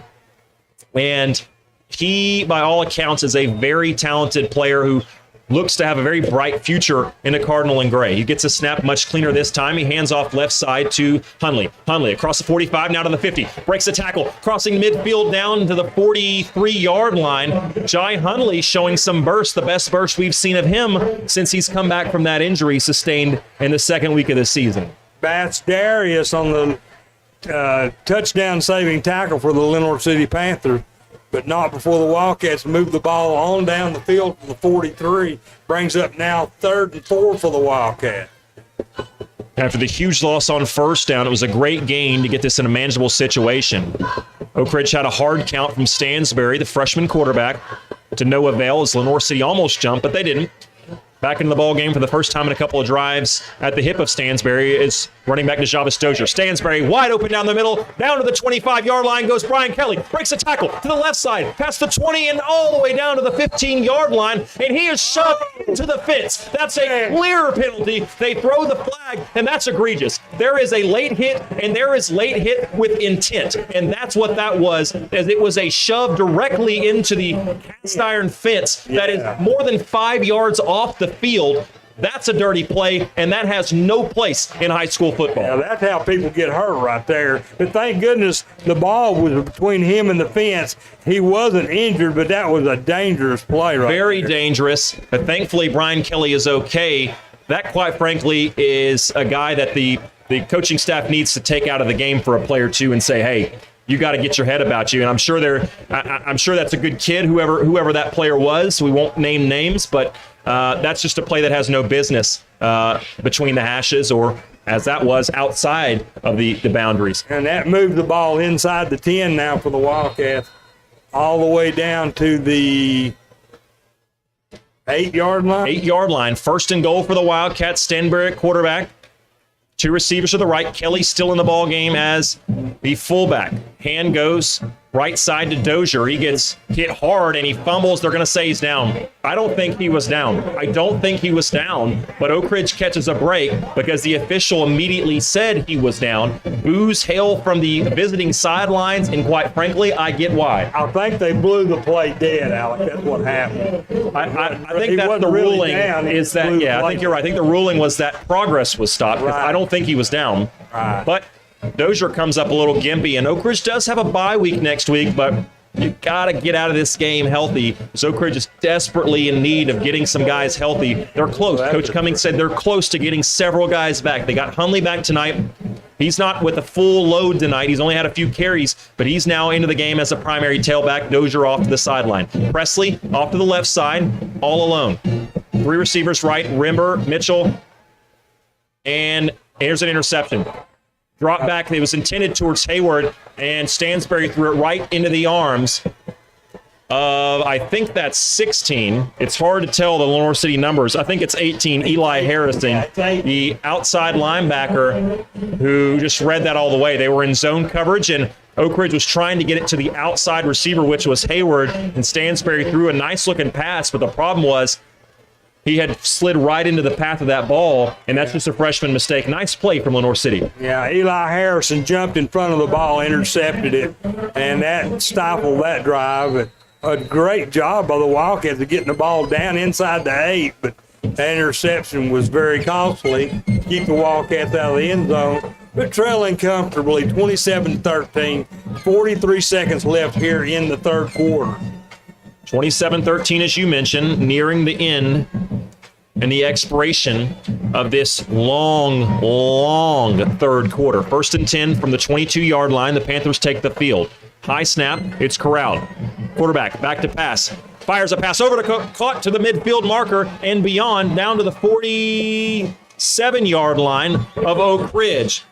It was Vincel's pass, and usually he's just the running back there, but that time he played quarterback. Direct snap, and he thought pass all the way. He threw it down to River Bailey, who has made play after play, one of the more frequently called names from Lenoir City that we've called tonight, and he took a shot at the end of that play down to the 47, and he's hurt. So we're going to take another 30-second timeout, and when we come back, we'll talk more about this game.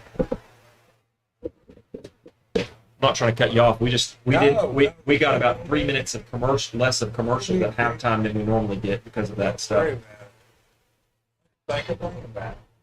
We've had a lot of injuries. That was a dirty play over there. That's really dangerous. Really dangerous. That's how people get hurt. That fence doesn't give. Not like that chain link. Not like it used to, yeah. You could go under that chain link. You can't go under this bad boy. It's wrought iron. He's hurt his knee out parade. I hate this.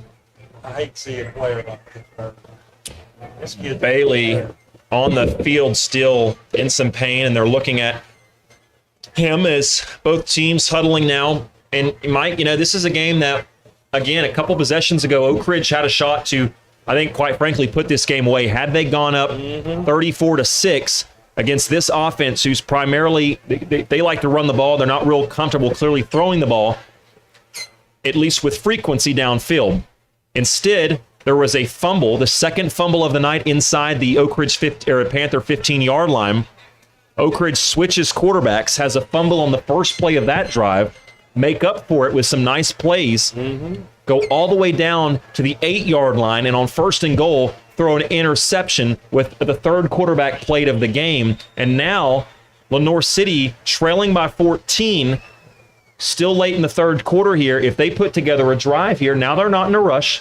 Got a lot of time left. They put together a scoring drive. Oak Ridge could be in some trouble. Mike, this is a dangerous place to be for the Wildcats. Yeah, it's not in the bank yet by any means. I mean, there's still 34 seconds left in the third quarter, so we've got 12 minutes plus 33 seconds before this game is over.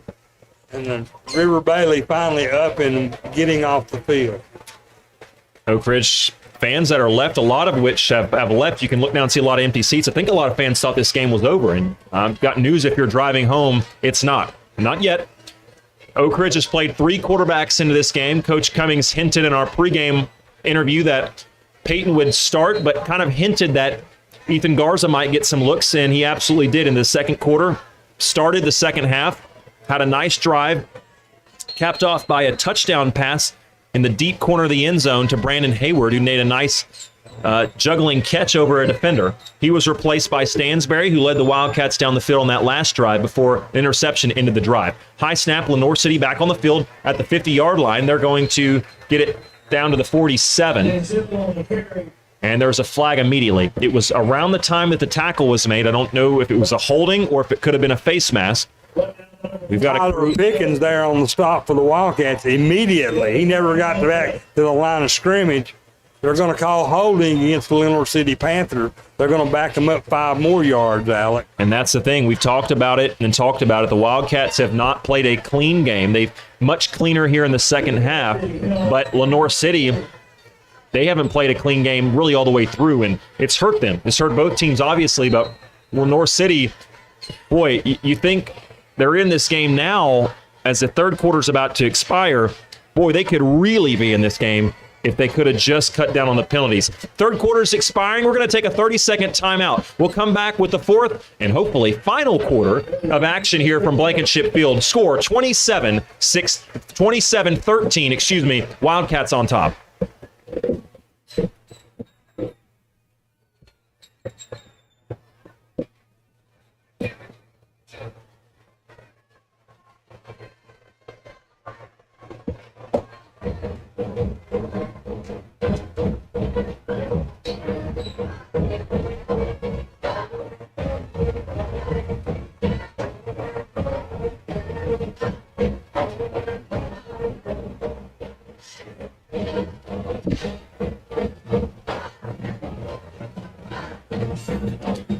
Alex Myers here alongside me, Mike Sheehan, former Wildcat offensive lineman back in the 60s. Mike, what do you think Oak Ridge needs to do to seal this game? Well, we're going to have to keep playing good defense. You know, we're going to have to stop them here. This team does not have any quit in them. That's very obvious to me. And, you know, we have got to get to the ball quicker. That quarterback is passing the ball with more accuracy than he was earlier, and they're starting to drive the ball down the field against the Wildcats. There's still plenty of time for Lenoir City to come back. It worries me a little bit that they're driving this ball like they are. Hopefully the Wildcats can buckle up defensively and get to the quarterback. After the holding penalty that erased the previous first down play, it'll still be remaining first down, 1st and 20 though. Pass left side is deflected and caught, but the receiver's knees were on the ground, and it's behind the line of scrimmage. So essentially it's a loss of about 4 yards. And so there's another example where Lenoir City, as you mentioned, that's a good adjective to describe them, is tough. Tough team, but right now they're in some trouble. As second down yardage, it was almost another scenario where we had with Izzy Mitchell earlier where you almost kind of wish the receiver would drop it if you're a Lenoir City fan. Well, he was on his knees when he caught the ball, and he lost about 5 yards on that play. Brings up now 2nd and 25 for the Panthers on the Oak Ridge 38. And you don't want to get anything out of what you do if you're Lenoir City, but this is not a team built for long yardage situations. Some confusion in the backfield. Is there a fumble? There's not, but there is a tackle behind the line of scrimmage as a host of Wildcats in there on the tackle, primarily 53, who we have to apologize. We don't have his number. There's been a jersey switch. Lenoir City is going to call their first timeout of the second half. We'll take one with them. We'll be back to Blankenship Field in 30 seconds.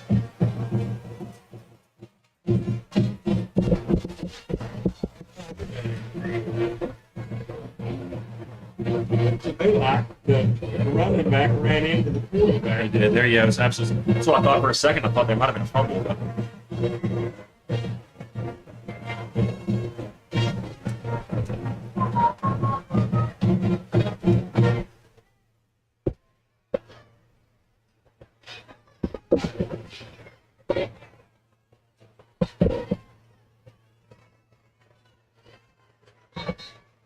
Welcome back to Blankenship Field. Oak Ridge trying to hold on to this lead. It was 27-6, and now it's 27-13 after an Oak Ridge interception turned into a pick six. It was a 92-yard interception return for a touchdown. So it's 27-13.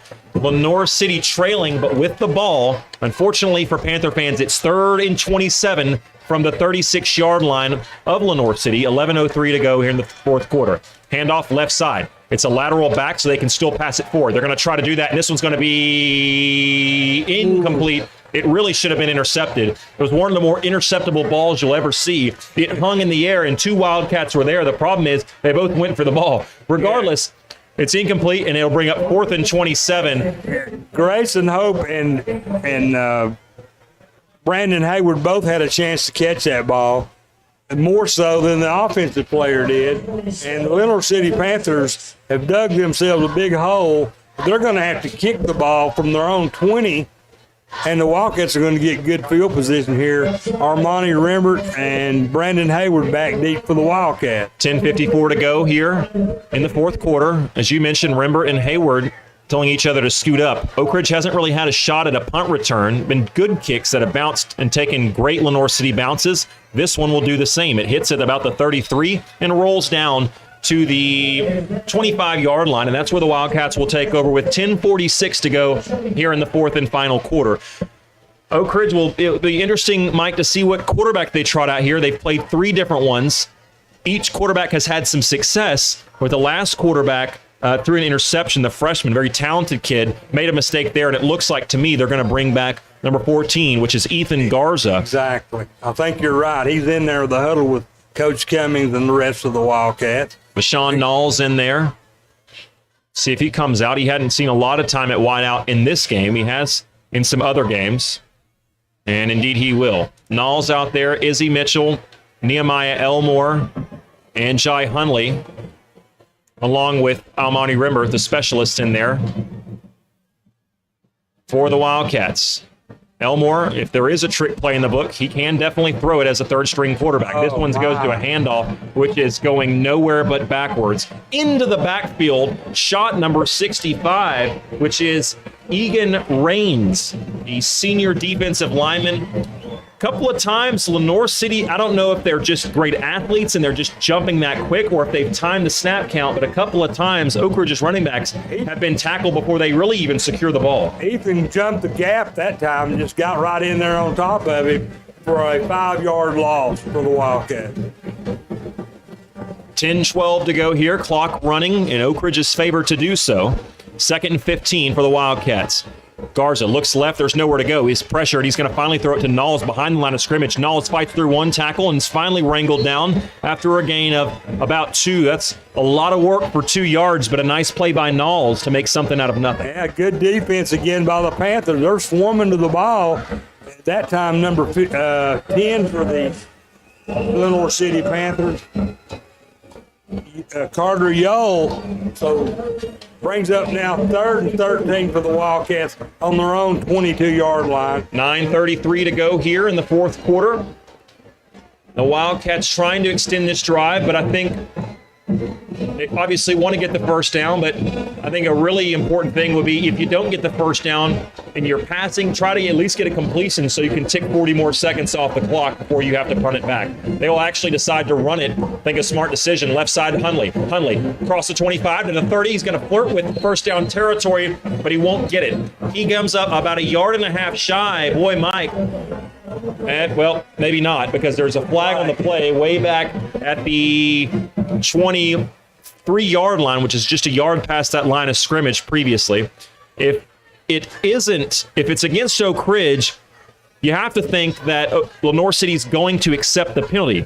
Why? Because if they don't, Oak Ridge might go for it here, being 4th and only about 1 yard. They're going to decline it. So it will be 4th down, and interesting to see, will Oak Ridge have the gutsy yet risky call to try to keep this thing on the ground inside their own 40-yard line, or will they send the punt unit out? They have not sent the punt unit out yet. Mike, this is risky, but it looks like they're going to have to explain this. Again, a long explanation from this crew. they signaled decline. They absolutely signaled decline, but now they've moved the ball, so it looks like they are going to spot it back at the original line of scrimmage. Well, they're talking to Gary Duggar, the head coach of the Lenoir City Panthers right now, about exactly what's going to transpire here on this penalty. Boy, there has been a lot of discussion. Our vocal cords will be worn out after tonight's game, and certainly the officiating crew. And again, I want to commend, I think they've done a very nice job, but some of these calls have literally taken minutes to come out and figure out what's going on, which is just 5 weeks into a season. It's a little bit frustrating, but hey, again, I'd rather get it right, and I think more times than not they've done that tonight. So somehow we're going to replay the down, and Oak Ridge is going to still have the ball at the 22, which is where it was marked before that play. So I don't. 3rd and 13, Alec. Unless it was some sort of a penalty where it was a dead ball penalty before the ball was snapped, but even then, you wouldn't just replay it, you would assess the penalty. So a little bit confused how the ball is still on the 22-yard line, and you're essentially literally just replaying 3rd down. They didn't get the time back on the clock, though, so Oak Ridge basically steals an extra 30 seconds or so, and the clock is running. Under 9 minutes to go. Oak Ridge hanging on to a 27-13 lead with the ball on their own 22-yard line, 3rd and a long 13. Garza the quarterback, Hunley the running back. 3 receivers right, 1 to the left, it's Presley. Presley streaks across the middle. Garza wants to go to the right side. He gets Izzy Mitchell up to the 31-yard line, but he's going to be 4 yards short of the line to gain for a first down. It'll bring up 4th down for Oak Ridge. Now Oak Ridge will trot the punting unit on. Yeah, it's Wise a decision. punting situation here for sure. And Oak Ridge now with 8:20 to go and counting on the clock. They will be in no hurry to get this punt off. 22 seconds and rolling on the play clock. And I'd say if Oak Ridge is smart, they'll wind this thing at least to under 10 seconds before they get this snap off.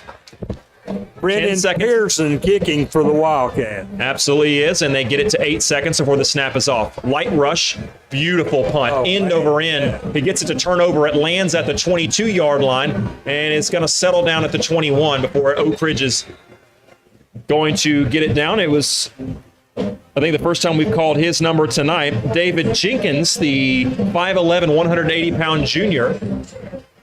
Bryce Dorsey, the 6'2", 185-pound junior, who touched the ball down at the 20-yard line. They're going to mark it.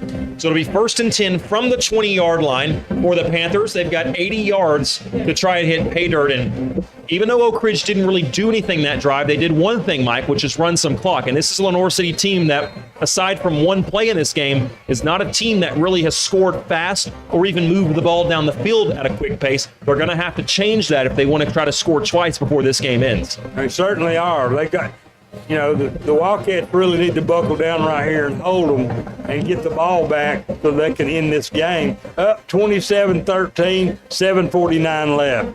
Handoff goes to Karina on the left side. He gets outside, but gets about 5 yards, and he's going to be pushed out of bounds. And there's a late penalty, very late penalty, after the gain. And we'll see what this is. A quick Ryan decision. Kelly there, Alec, on the stop for the Wildcat. Dead ball, personal foul, wow, for the Wildcats, and he just signaled he's ejected. I thought it was a different player, but LaMichael Galloway came off the field. Coach Ayers not happy with him. I don't know what happened, but it looks like Galloway's night will be over. And I think that was his first, so it must have been severe if he's out of the game. I don't know exactly what happened, and I won't try to speculate because, again, I don't know.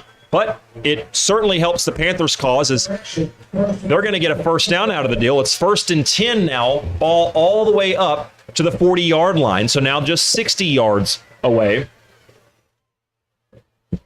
from trying to score. 7:39 to go here in this fourth quarter. Oak Ridge leading 27-13, Lenoir City with the ball. 2 running backs in the backfield. This is the old style offenses. My goodness, again, we've got a delay on the field. Everyone on the field is in formation, and the official's standing over the ball, and they're finally going to wind the clock. I mean, I don't know. We're burning daylight here. Ball is snapped, and it's on the ground, and there's a fumble, but there's a whistle. Now there's a whistle, and they're going to say it's before the snap. Was there a timeout called? What's the call? A lot of confusion down on the field again. This one's going against the Panthers. Boy, they catch a break. Offside. They catch a break. It was a delay of game, and they caught a break, Mike, because that ball was going 15 yards into the backfield. It was the fumble loose ball, but the ball was called dead. Play was stopped because the penalty occurred before the ball snapped. It'll be 1st and 15 now from their own 35-yard line from the Panthers. It'll be a run right. It'll be a run absolutely nowhere. It's getting slung to the ground for the Panthers was big Grayson Vinsel. Hit first, I believe, by Brian Kelly. Wrestled down by a host of Wildcats. This defensive front has really shored up after what was a rough second quarter for them. They've looked really good of late. Absolutely. And Deshaun Knowles there also on the stop for the Wildcats. We're going to take a 30-second timeout because Lenoir City has to spend their second timeout of the half. We'll come back to Blankenship Field. Oak Ridge leading 27-13. Thank you for reminding me. Oh, you're good. I'd rather you tell me. I mean, am I making a bigger deal of this than it is? Or does it seem like everything's a 5-minute discussion? I mean, what is there to talk about? The craziest one was when they stopped like 3.5 minutes after that touchdown. Yeah. One ref had a flag. They never waved the flag off. They never called anything, and eventually they just walked back up and said play. I mean, are we doing performance reviews on the field? What are we talking about?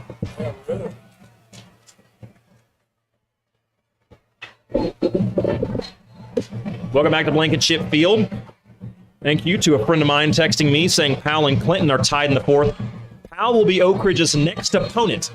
After the bye week, Oak Ridge is off next week.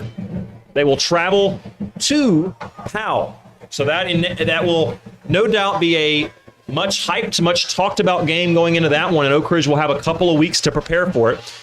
Snap, drop back from Vincent, and he's going to try to escape. He's going to try to throw it, but he's past the line of scrimmage. He's going to have to run, and he does. He gets all the way up to the 39-yard line, a gain of about 4, where he's tackled. I think we're going to say Grayson Hope made the tackle, the 5'11", 190-pound senior. Also, Tim Walters, a freshman, playing a lot of football tonight. Boy, he's got some potential, doesn't he? Just a freshman. He certainly does. You know, we've got some good talent on this team without any question. The upcoming players are going to really be good. 3rd and 11 from their own 39, probably 4-down territory as there's less than 6 minutes and 15 seconds on the game clock. Lenoir City with only one timeout. I think they're pretty much going to have to try to get points on this drive. There's a fumble. They pick it up. The running back runs into his quarterback and is finally able to get a couple yards, but that's it. So it will be 4th down and a long 8. A very long 8 on 4th down upcoming. Mike, there's a chill in the air all of a sudden as we're starting to get towards fall here. Lenoir City starting to get out of this game if they're not careful. They really look at the statistics of it. If there was a percentage of them that winning this game, it's low right now. It would just about drop to 0 if they don't convert on this 4th down. With 5:30 and counting left in this ball game, trailing by 2 touchdowns, Lenoir City facing a 4th and 8 from their own 42-yard line. Snap, everyone on the offense going to the right side. Vinsel looking for somebody to throw to. He's about to get sacked. He throws it to who? Oak Ridge. Intercepting the pass is Izzy Mitchell.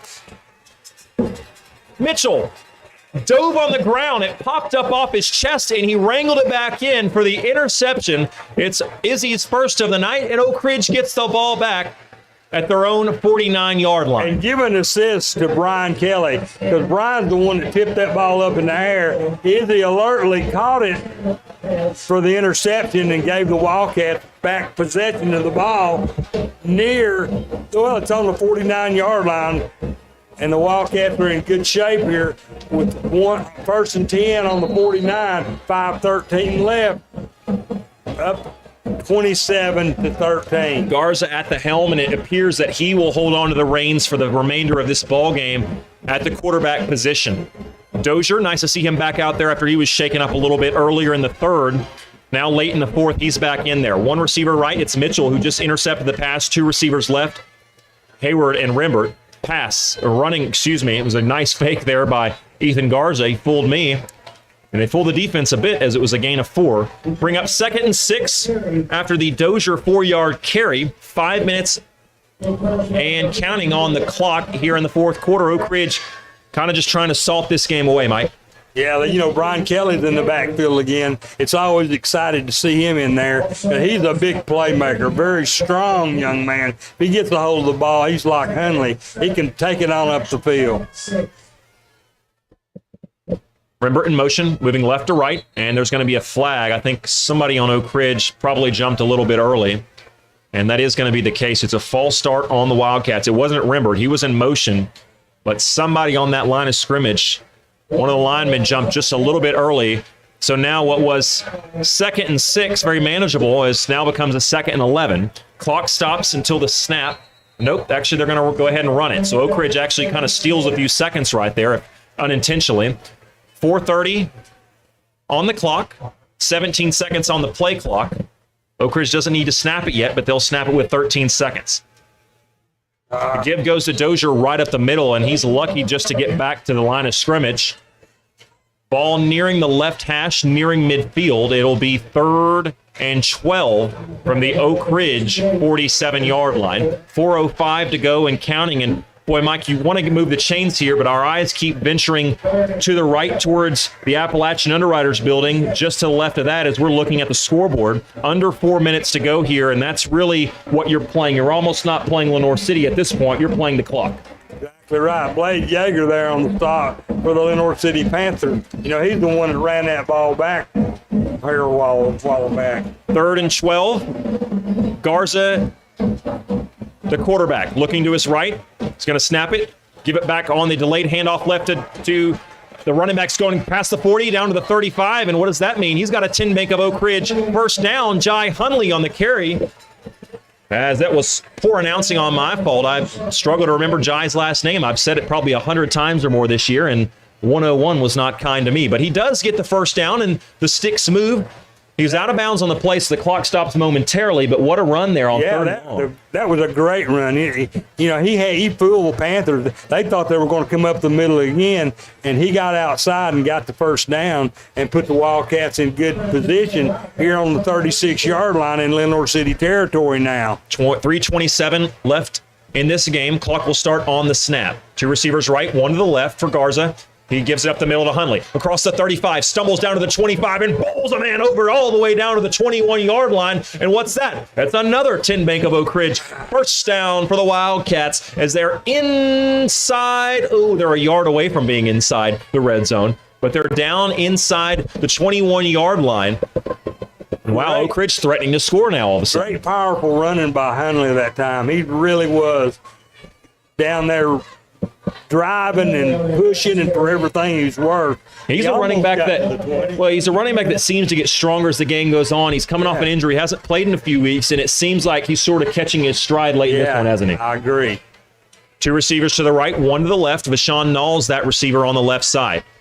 Give this time goes to Hunley. He breaks out of a tackle across the 20, right past the right hash, down to the 15, 10, splits the defenders, and down to the 3-yard line goes Jai Hunley. He has got a burst about him. He looks like he's got fresh legs. He definitely does. Just when I thought he was going down, he did a spin in midfield and got away from the would-be tackler and got all the way down inside the 5. It drove the ball down to the 3, 1st and go for the Wildcats. And it wasn't like that spin was to get more yardage, Mike. That spin was just to get out of the backfield. 2:27 and counting here in the 4th and final quarter as the Wildcats are 3 yards away from pay dirt here. Hunley in the ball game as the running back. To the left of the quarterback, Garza, the junior. Kelly in there at tight end, and Garza's going to fake the handoff, and he's going to take it to the left, diving into the end zone, and across for 6 points. Ethan Garza, he's got a rushing touchdown now, along with that passing touchdown, and Oak Ridge goes up 33-13 with 2:04 to go in the ball game.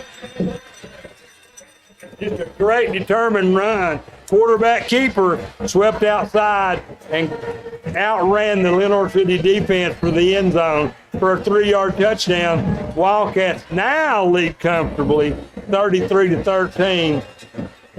with the extra point upcoming for the Wildcat. Hayward, the man they snap the ball to when they go for two. He's sort of the one that directs the traffic, if you will, back there, telling them whether to go for it or get in field goal formation. He wasn't then late on that drive, and he was late getting onto the field there. He finally gets in and tells them, let's not mess around. Let's kick this extra point. They do, and it's good. 34-13. Excuse me, no good. Didn't see that correctly. 33-13, excuse me, a 20-point lead for the Wildcats with 2:04 to go. Mike, we'll keep it here as Oak Ridge is just 124 seconds away from getting their second region game. And a lot of Oak Ridge fans, understandably, were disappointed. We were disappointed. Coach Cummings and this team was disappointed with their performance last week. But it's hard to say in the moment because you always want to say there's no moral victories. But it wasn't a region game. And the most important games you play, even though Farragut's a rival, are your region games because that's what feeds you for the playoffs. And Oak Ridge is now just a few ticks away from moving to 2-0 in region play, and that's big. And, another big thing coming up, they drew a bye this coming week. They will not play next Friday night.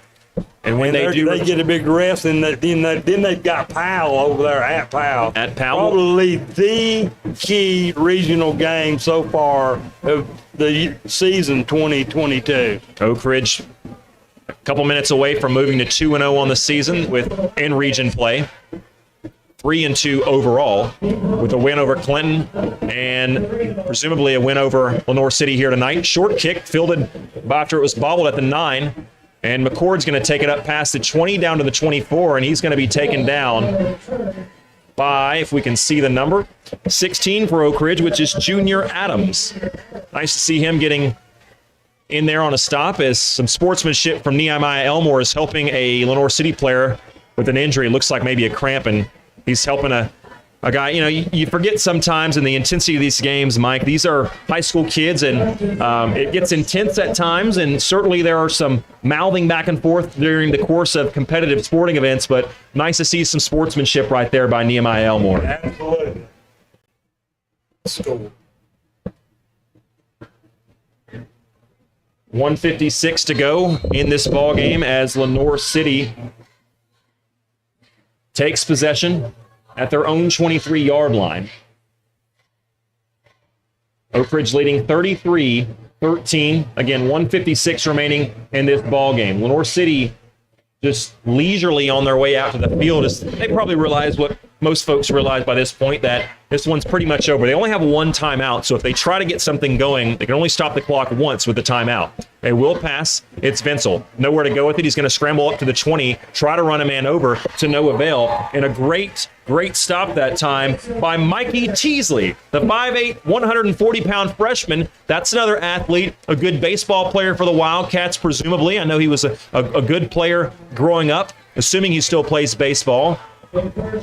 Was going to Powell for a little bit, moved to Oak Ridge. His dad and his family growing up played at Oak Ridge. Mikey's another really good kid, had him in summer camp, and that's a guy that's going to play a lot of football, I think, over the next few years for the Wildcats, Mikey Teasley. 1:15 to go on the clock. Clock still ticking. Oak Ridge with a 20-point lead, and Oak Ridge jumped off sides. It was a new defensive end into the ball game, and you got some fresh faces. You're going to make some mistakes. Heck, the starters made some mistakes tonight, but ultimately Oak Ridge going to come out of here with the win. It's got to feel good, Mike. Absolutely. Jeremiah Holloman also there on the stop for the Wildcats, as we're getting a lot of new players here in the game, as it's just about over for Isaiah Porter. Panthers. Yeah, Isaiah Porter into the ball game for Oak Ridge. Also back there is Andrew Ferreira. Haven't seen him much tonight. Nice to see him in there. Elmore still in at the far side. We'll call him a cornerback, but he's basically a linebacker tonight. Snap goes to McCord, and Mikey Teasley's going to sling him down again behind the line of scrimmage. They'll call it. They'll say he got right back to the line of scrimmage. A nice play. Mikey coming from that outside linebacker position, showing some speed and some strength here as Oak Ridge going to get another substitution into the ball game. This time for the Wildcats, it will be Demarion Anderson, the 5'10 senior. Nice to see Demarion in there. 3rd and 6 for Lenoir City. 23 seconds on what could be the final play of this region ball game. Snap to McCord. Up the middle he goes. And he's going to bounce it outside. He's got a lot of room out there. It gets past the first down marker all the way past the 40 and up to the 42-yard line. The clock will stop momentarily while they move the chains. Lenoir City could get another snap off if they wanted to, or they could let this thing mercilessly end. Mercifully end, excuse me, if I could get my verbiage correctly. That's what they'll do. They'll let the time expire with 3, 2, 1. Say it with me, Mike Sheehan. A victory for the Wildcats as they move to 2-0 in region play. Final score, 33-13. Mike, it was a rough and rumble start. It was a strange ball game all around. But in the end, you're not painting pictures. You're writing letters, and that letter tonight is a W. Absolutely. Beautiful win for the Wildcat. It's comfortably 20-point win, and the Wildcats going to get a rest and get ready for the Powell Panthers. Let's take a 2-minute timeout. When we come back, we'll have lots of coverage continuing on the post-game show. We'll have stats, scoring recaps, and a talk with Coach Cummings, and probably from a couple of Wildcats as well. 2-minute break from Blankenship Field. All right, have your headphones on. All right, I will.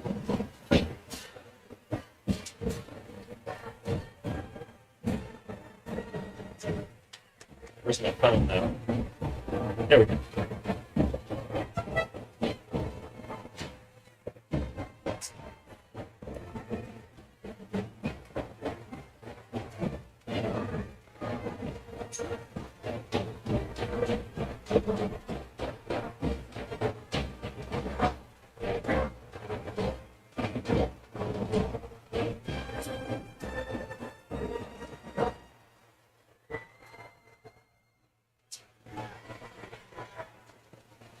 Fans, 27 Slater Higgins for the first semester.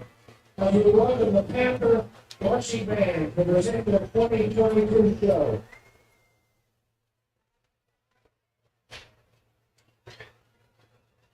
Next week, the Wildcats will have an open week. Our next game will be played September 30th, away at Powell with the 7 o'clock kickoff. We'd like to wish the Panthers good luck as they host their county rival, the Redskins from Loudon High School. Remember, the Wildcats will play on Friday, September 30th at Powell.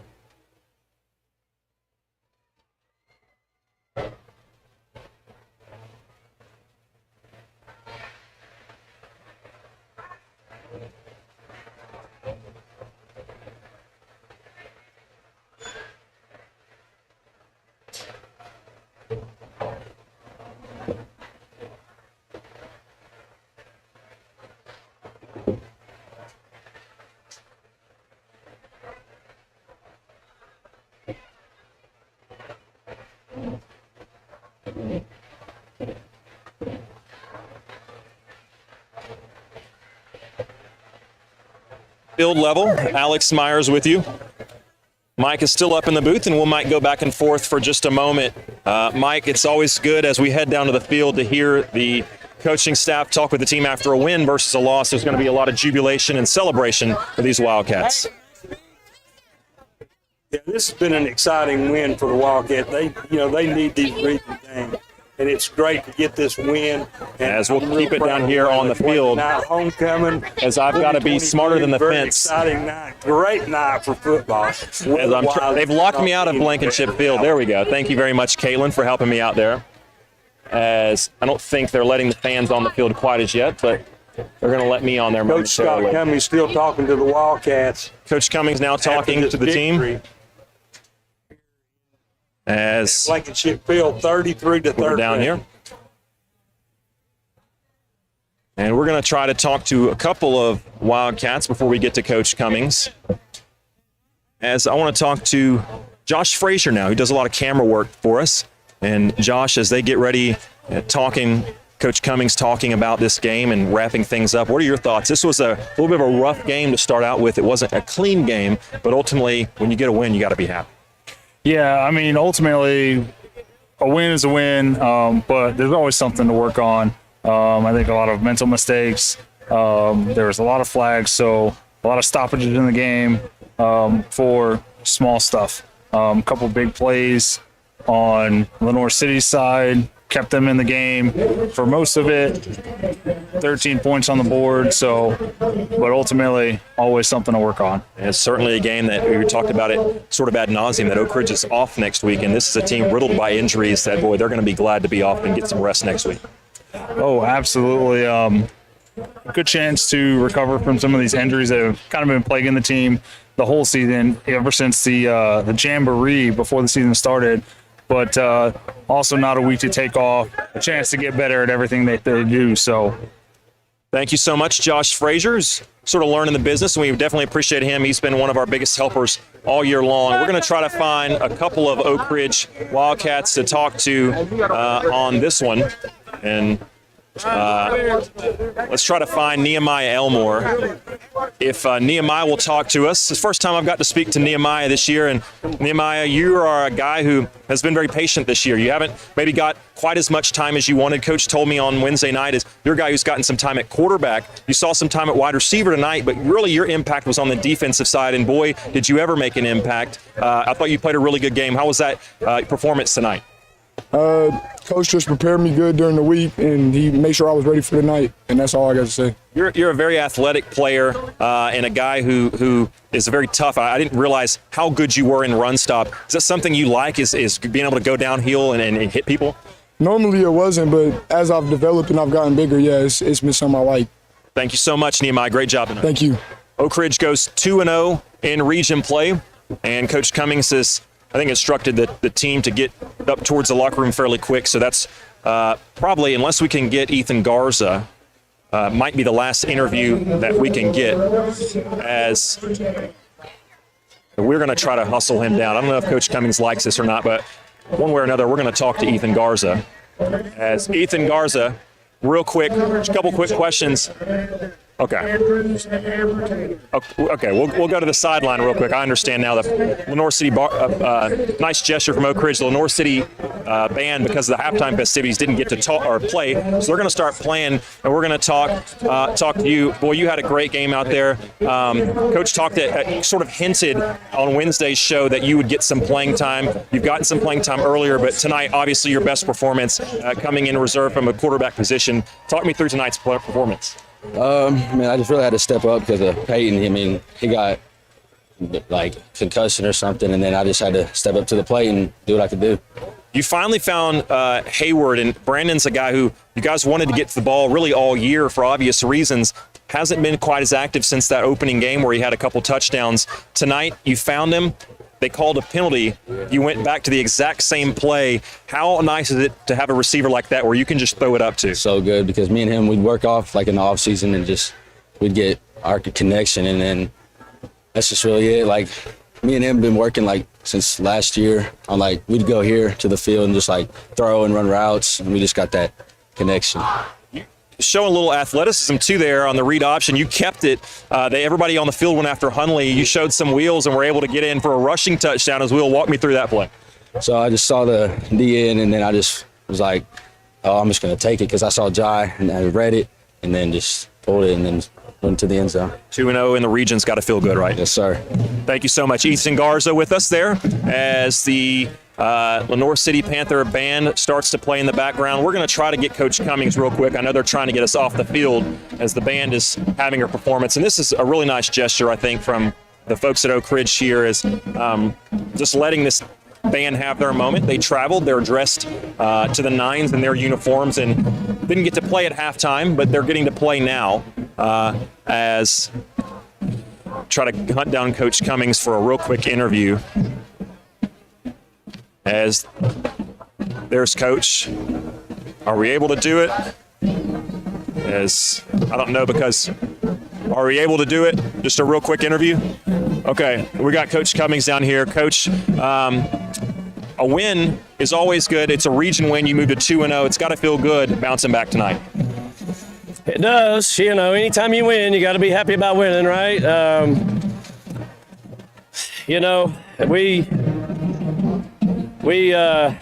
Golly bum, we just keep going down with injuries, you know? I mean, like today we're, just had 2 or 3, 4 guys go out again, and it's amazing. It really is amazing. But, we're trying to battle through it.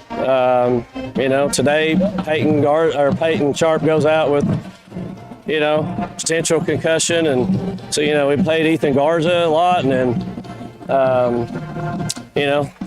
we put Blaine in, the freshman for a little bit, and it's just hard. We're having trouble finding some rhythm sometimes. We just got to get a better grasp on the offense as a whole, and work through these things.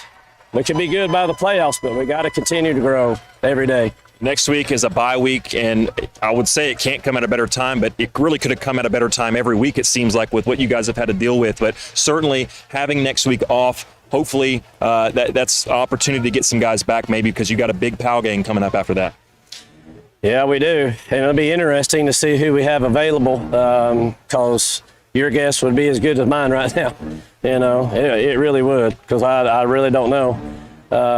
Hopefully some of these things we got tonight won't be major, but I think we got a chance to get, Connor maybe back. He's going to the doctor on Monday, and Elijah Rogers next week, and hopefully Jaden Williams, but, we got to figure out, who's going to be, Jermaine Blair went down tonight at center, and so, it'll be interesting to see who we got. I hope we end up being surprised and we got everybody, but we'll know, I guess, more tomorrow. Good news is a win, and 2-0 more importantly in region play. Congrats, Coach. Yes, thank you. Appreciate Coach Cummings and his time. And Mike, if you're up there listening, we'll go ahead and send it back up to you as you'll have our final scoring report.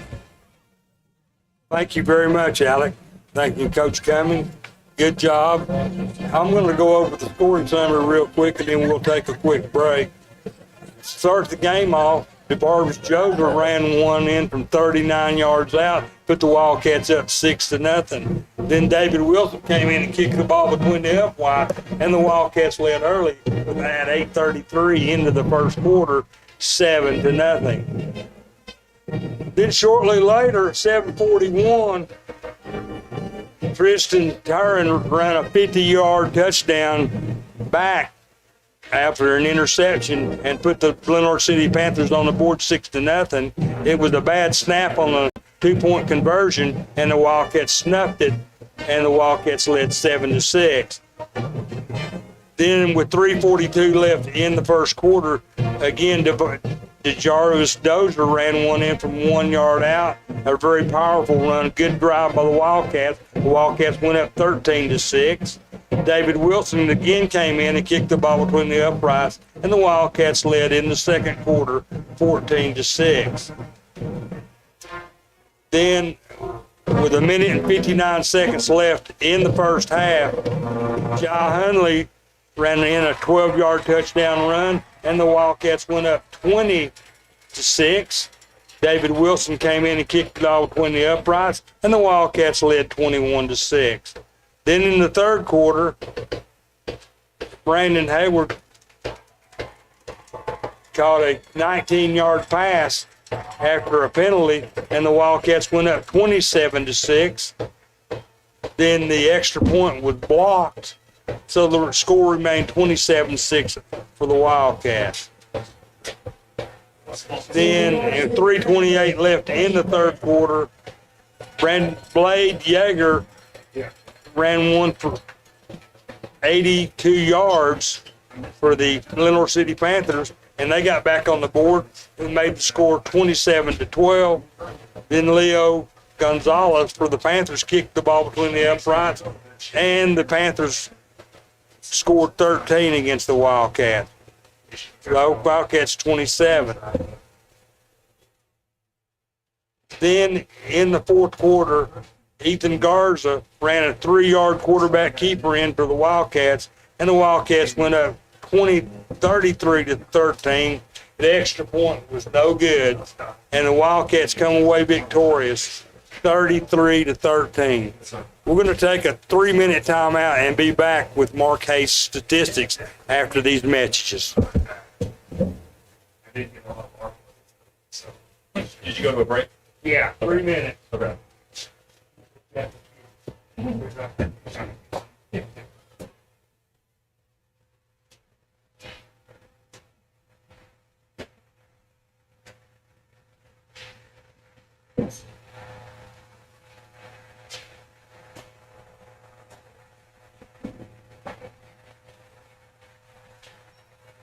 That'll be on YouTube, right? Yes. So you should actually, anything like, you should be able to put that, I don't think you can use that for anything, but the one thing I forgot about until after we were done, basically we want to turn around facing this way, so the camera will be facing the backs. But, because there's nobody filming this. So they'd be going to that camera, and we were facing that way. That was my fault. I was told to do that, and I forgot. Whatever you do, because I'm gonna put away. You know what? Okay, I'm gonna have to find it on LinkedIn. I'm not real active on there, but okay. I try to keep it up, and like, well, look, I'll find it, and what I'll probably do, because I take pictures of my cell phone, because it's still pretty cool, like, you know. So I'll probably just I have like my own sports page that I made for social media, just kind of keep track of my progress and like stuff like that. So I'll probably just put the audio. I'll put the whole thing and then just take the audio and like my page and turn my back to put some picture there. Do whatever you want to do. So I gotta find out. I gotta do once we find out.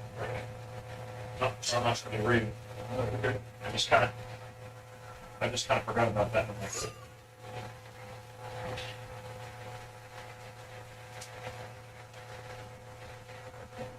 I gotta be up at like 5:15 in the morning. Kind of Chattanooga golf tournament. It's like 20 minutes past Chattanooga, Georgia. It's 8 o'clock start. It makes you feel any better. They have me at the same time for breakfast at the hotel. And we have a shuttle that goes to the golf games. No bridge up now. I don't know. This is not a big monster. I'll see her alone. Oh, I thought you worked in the bridge hotel. I'm working. Yeah, I'm working off Suites. Okay. Yeah. And I was like, that's hard to believe they have a shuttle going there. And I was supposed to go to AGT game tomorrow too. Yeah, it's Florida game. That's next week. Yeah. I wish. I've got tickets tomorrow. I want Florida tickets, but I don't want to pay literally $500 for a ticket just for it. So I'll probably go and tailgate and just watch the game somewhere else. Tailgate's always good. I tailgated the Texas Alabama national title game. I got smashed. Good chance that happens next week. Yeah. We did our part. You took Alabama down number 2. And we jumped up in the top 25. We got an UTSA this week, so we'll see how it goes. I gotta get over to the market. Get out of here, buddy. Frazier, Lee as well. We appreciate all of our helpers. And speaking of helpers, one of the absolute biggest helpers that we have, that David Cleary has, that Prep Radio has, is Mark. No, it's not. It's Shauna Haste. We all know the secret sauce is Shauna Haste, but I will give the phone or the microphone to Mark Haste, who does have the final stats. Mark does a ton for us. Thank you, Mark. Let's have the stats. Thanks very much, Alex. As you said, Oak Ridge victorious tonight over the Lenoir City Powell Panthers by a final score of 33-13. Looking at the statistics, first for Oak Ridge, they were led on the ground by DeJovis Dozier. He had 127 yards on 10 carries. Jai Hunley had 112 yards on 11 carries. Almani Rimbert, 16 yards on 2 carries. Peyton Sharp had 6 yards on 4 carries. Ethan Garza did some quarterbacking for the Wildcats. He had 2 carries, netting netting 0 yards. And then Blaine Stansberry also quarterbacked some for the Wildcats. He had 1 carry for -8 yards. As a team, the Wildcats rushed the ball 30 times, totaling 253 yards on the ground. Through the air, the Wildcats, Peyton Sharp, starting quarterback for the Wildcats, he was 5 of 9 for 140 yards. His long tonight was 56 yards. Ethan Garza, as I said, he came in quarterback. He was 8 of 12 for 87 yards. And then Blaine Stansberry, he was 1 of 2 for 26 yards. He did have 1 interception. As a team, the Wildcats were 14 of 23 for 253 yards. So 253 on the ground, 253 through the air. I'd call that an even balanced offense. Receiving for the Wildcats, they were led by Almani Rimber. He had 56 yards on 1 reception. Izzy Mitchell, 55 yards on 4 receptions. 34 yards receiving for Brandon Hayward on 2 receptions. Jai Hunley had a 29-yard reception. Brian Kelly, an impressive 26-yard reception. Jovis Dozier had a 24 reception. Will Presley had an 11-yard reception. No, I'm sorry. He had 18 yards on 2 receptions. Nehemiah Elmore had a 9-yard reception, and Vashon Knowles had a 2-yard reception. So a lot of receivers tonight for the Wildcats. As I said, the Wildcats as a team had 253 yards on the ground on 30 carries. They had 253 yards on 14 receptions for a total offense tonight of 506 yards. Wildcats accumulated 18 first downs in the ballgame. Penalties, they had 10 penalties for 73 yards. Time of possession for the Wildcats, they had the ball 23 minutes and 47 seconds. Now looking at the Panthers of Lenoir City, they were led on the ground by Tristan Carino. He had 93 yards on 9 carries, 38 yards for Chris McCord. He had 38 yards on 16 carries. Grayson Vincil carried the ball 6 times for the Panthers for 18 yards. Matthew Gray, 2 carries for 14 yards, and then Chaney McCord had a 2-yard carry. As a team, the Powell Panthers had 34 carries, totaling 165 yards. That's an average of 4.9 yards per carry. Wildcats had an average of 8.4 yards per carry. Through the air, the Powell Panthers, they were 5 of 10 for 35 yards. Breaking it down, Grayson Vincel was 5 of 9 for 35 yards. And then Tristan Carino, on somewhat of a trick play, was 0 of 1 for the night. Receiving for the Panthers, they were led by River Bailey. He had 40 yards on 2 completions. Keller Cooper had 2 receptions, netting -1 yards. And then Tristan Carino had a reception for -4 yards. So looking at the Panthers as a team, on the ground, they had 165 yards rushing on 34 carries. They had 35 yards through the air on 5 receptions for a total offense tonight of 200 yards. They had 9 first downs, penalized 8 times for 78 yards. Time of possession, 24-13. So looking at the team side by side, rushing yards, Oak Ridge. Well, let's start with Lenoir City. No, we'll do Oak Ridge. As I said earlier, rushing yards 253 rather. Lenoir City 165 yards through the air. Oak Ridge 253. Lenoir City 35. Total offense, Oak Ridge 506 yards of total offense. Lenoir City 200. First downs, Oak Ridge had 18. Lenoir City 9. Penalties, Oak Ridge had 10 penalties for 73 yards. Lenoir City 8 penalties for 78 yards. Time of possession very even. Oak Ridge had the ball 23 minutes and 47 seconds. Lenoir City 24 minutes and 13 seconds again. Oak Ridge victorious tonight by a final score of 33-13. Alex? Thank you very much, Mark. Lee, I'm going to give it back to you for a final score report. Lots of interesting scores and games around the area. That's right, Alex. We'll start here in Region 3 play. First score I've got, Carnes edges out a victory over Campbell County, 36-33. Carnes victorious in that one. And then Powell and Clinton, a wild finish over in Clinton this evening. Powell was winning that game 22-6. Clinton would come back to tie the game at 22. And as the score was 22-22, Jordan Potts ran the ball in for a touchdown with 5 seconds left in that ball game, and Powell has gone on to win 29-22. So Clinton coming back to tie that game with Powell, but coming up short as Powell's victorious 29-22. Some other final scores: Anderson County 35, South Doyle 7, Farragut 42, Cleveland 13, Maryville 28, Bearden 7, Fulton 61, Gibbs 55. Bradley Central 24, Hardin Valley 17, West 49, Sevier County 0, Halls 57, Cott County 7, and Knox Central coming back to beat Heritage 32-28. Alex?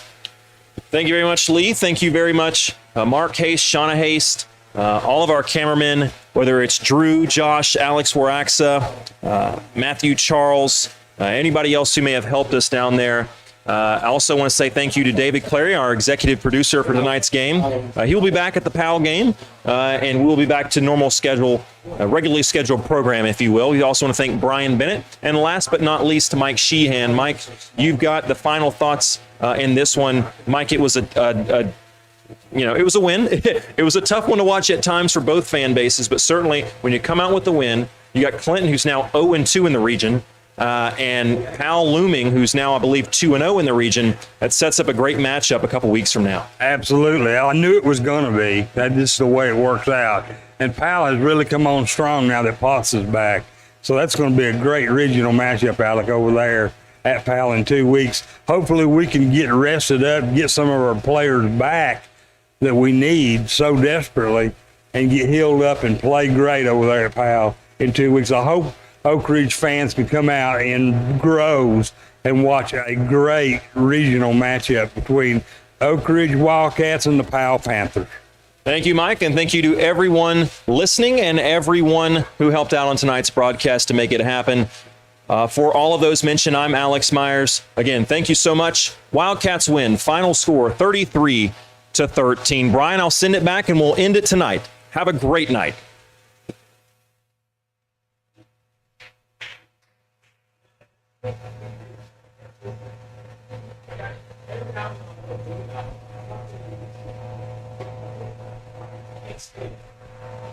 I would feel bad stealing it.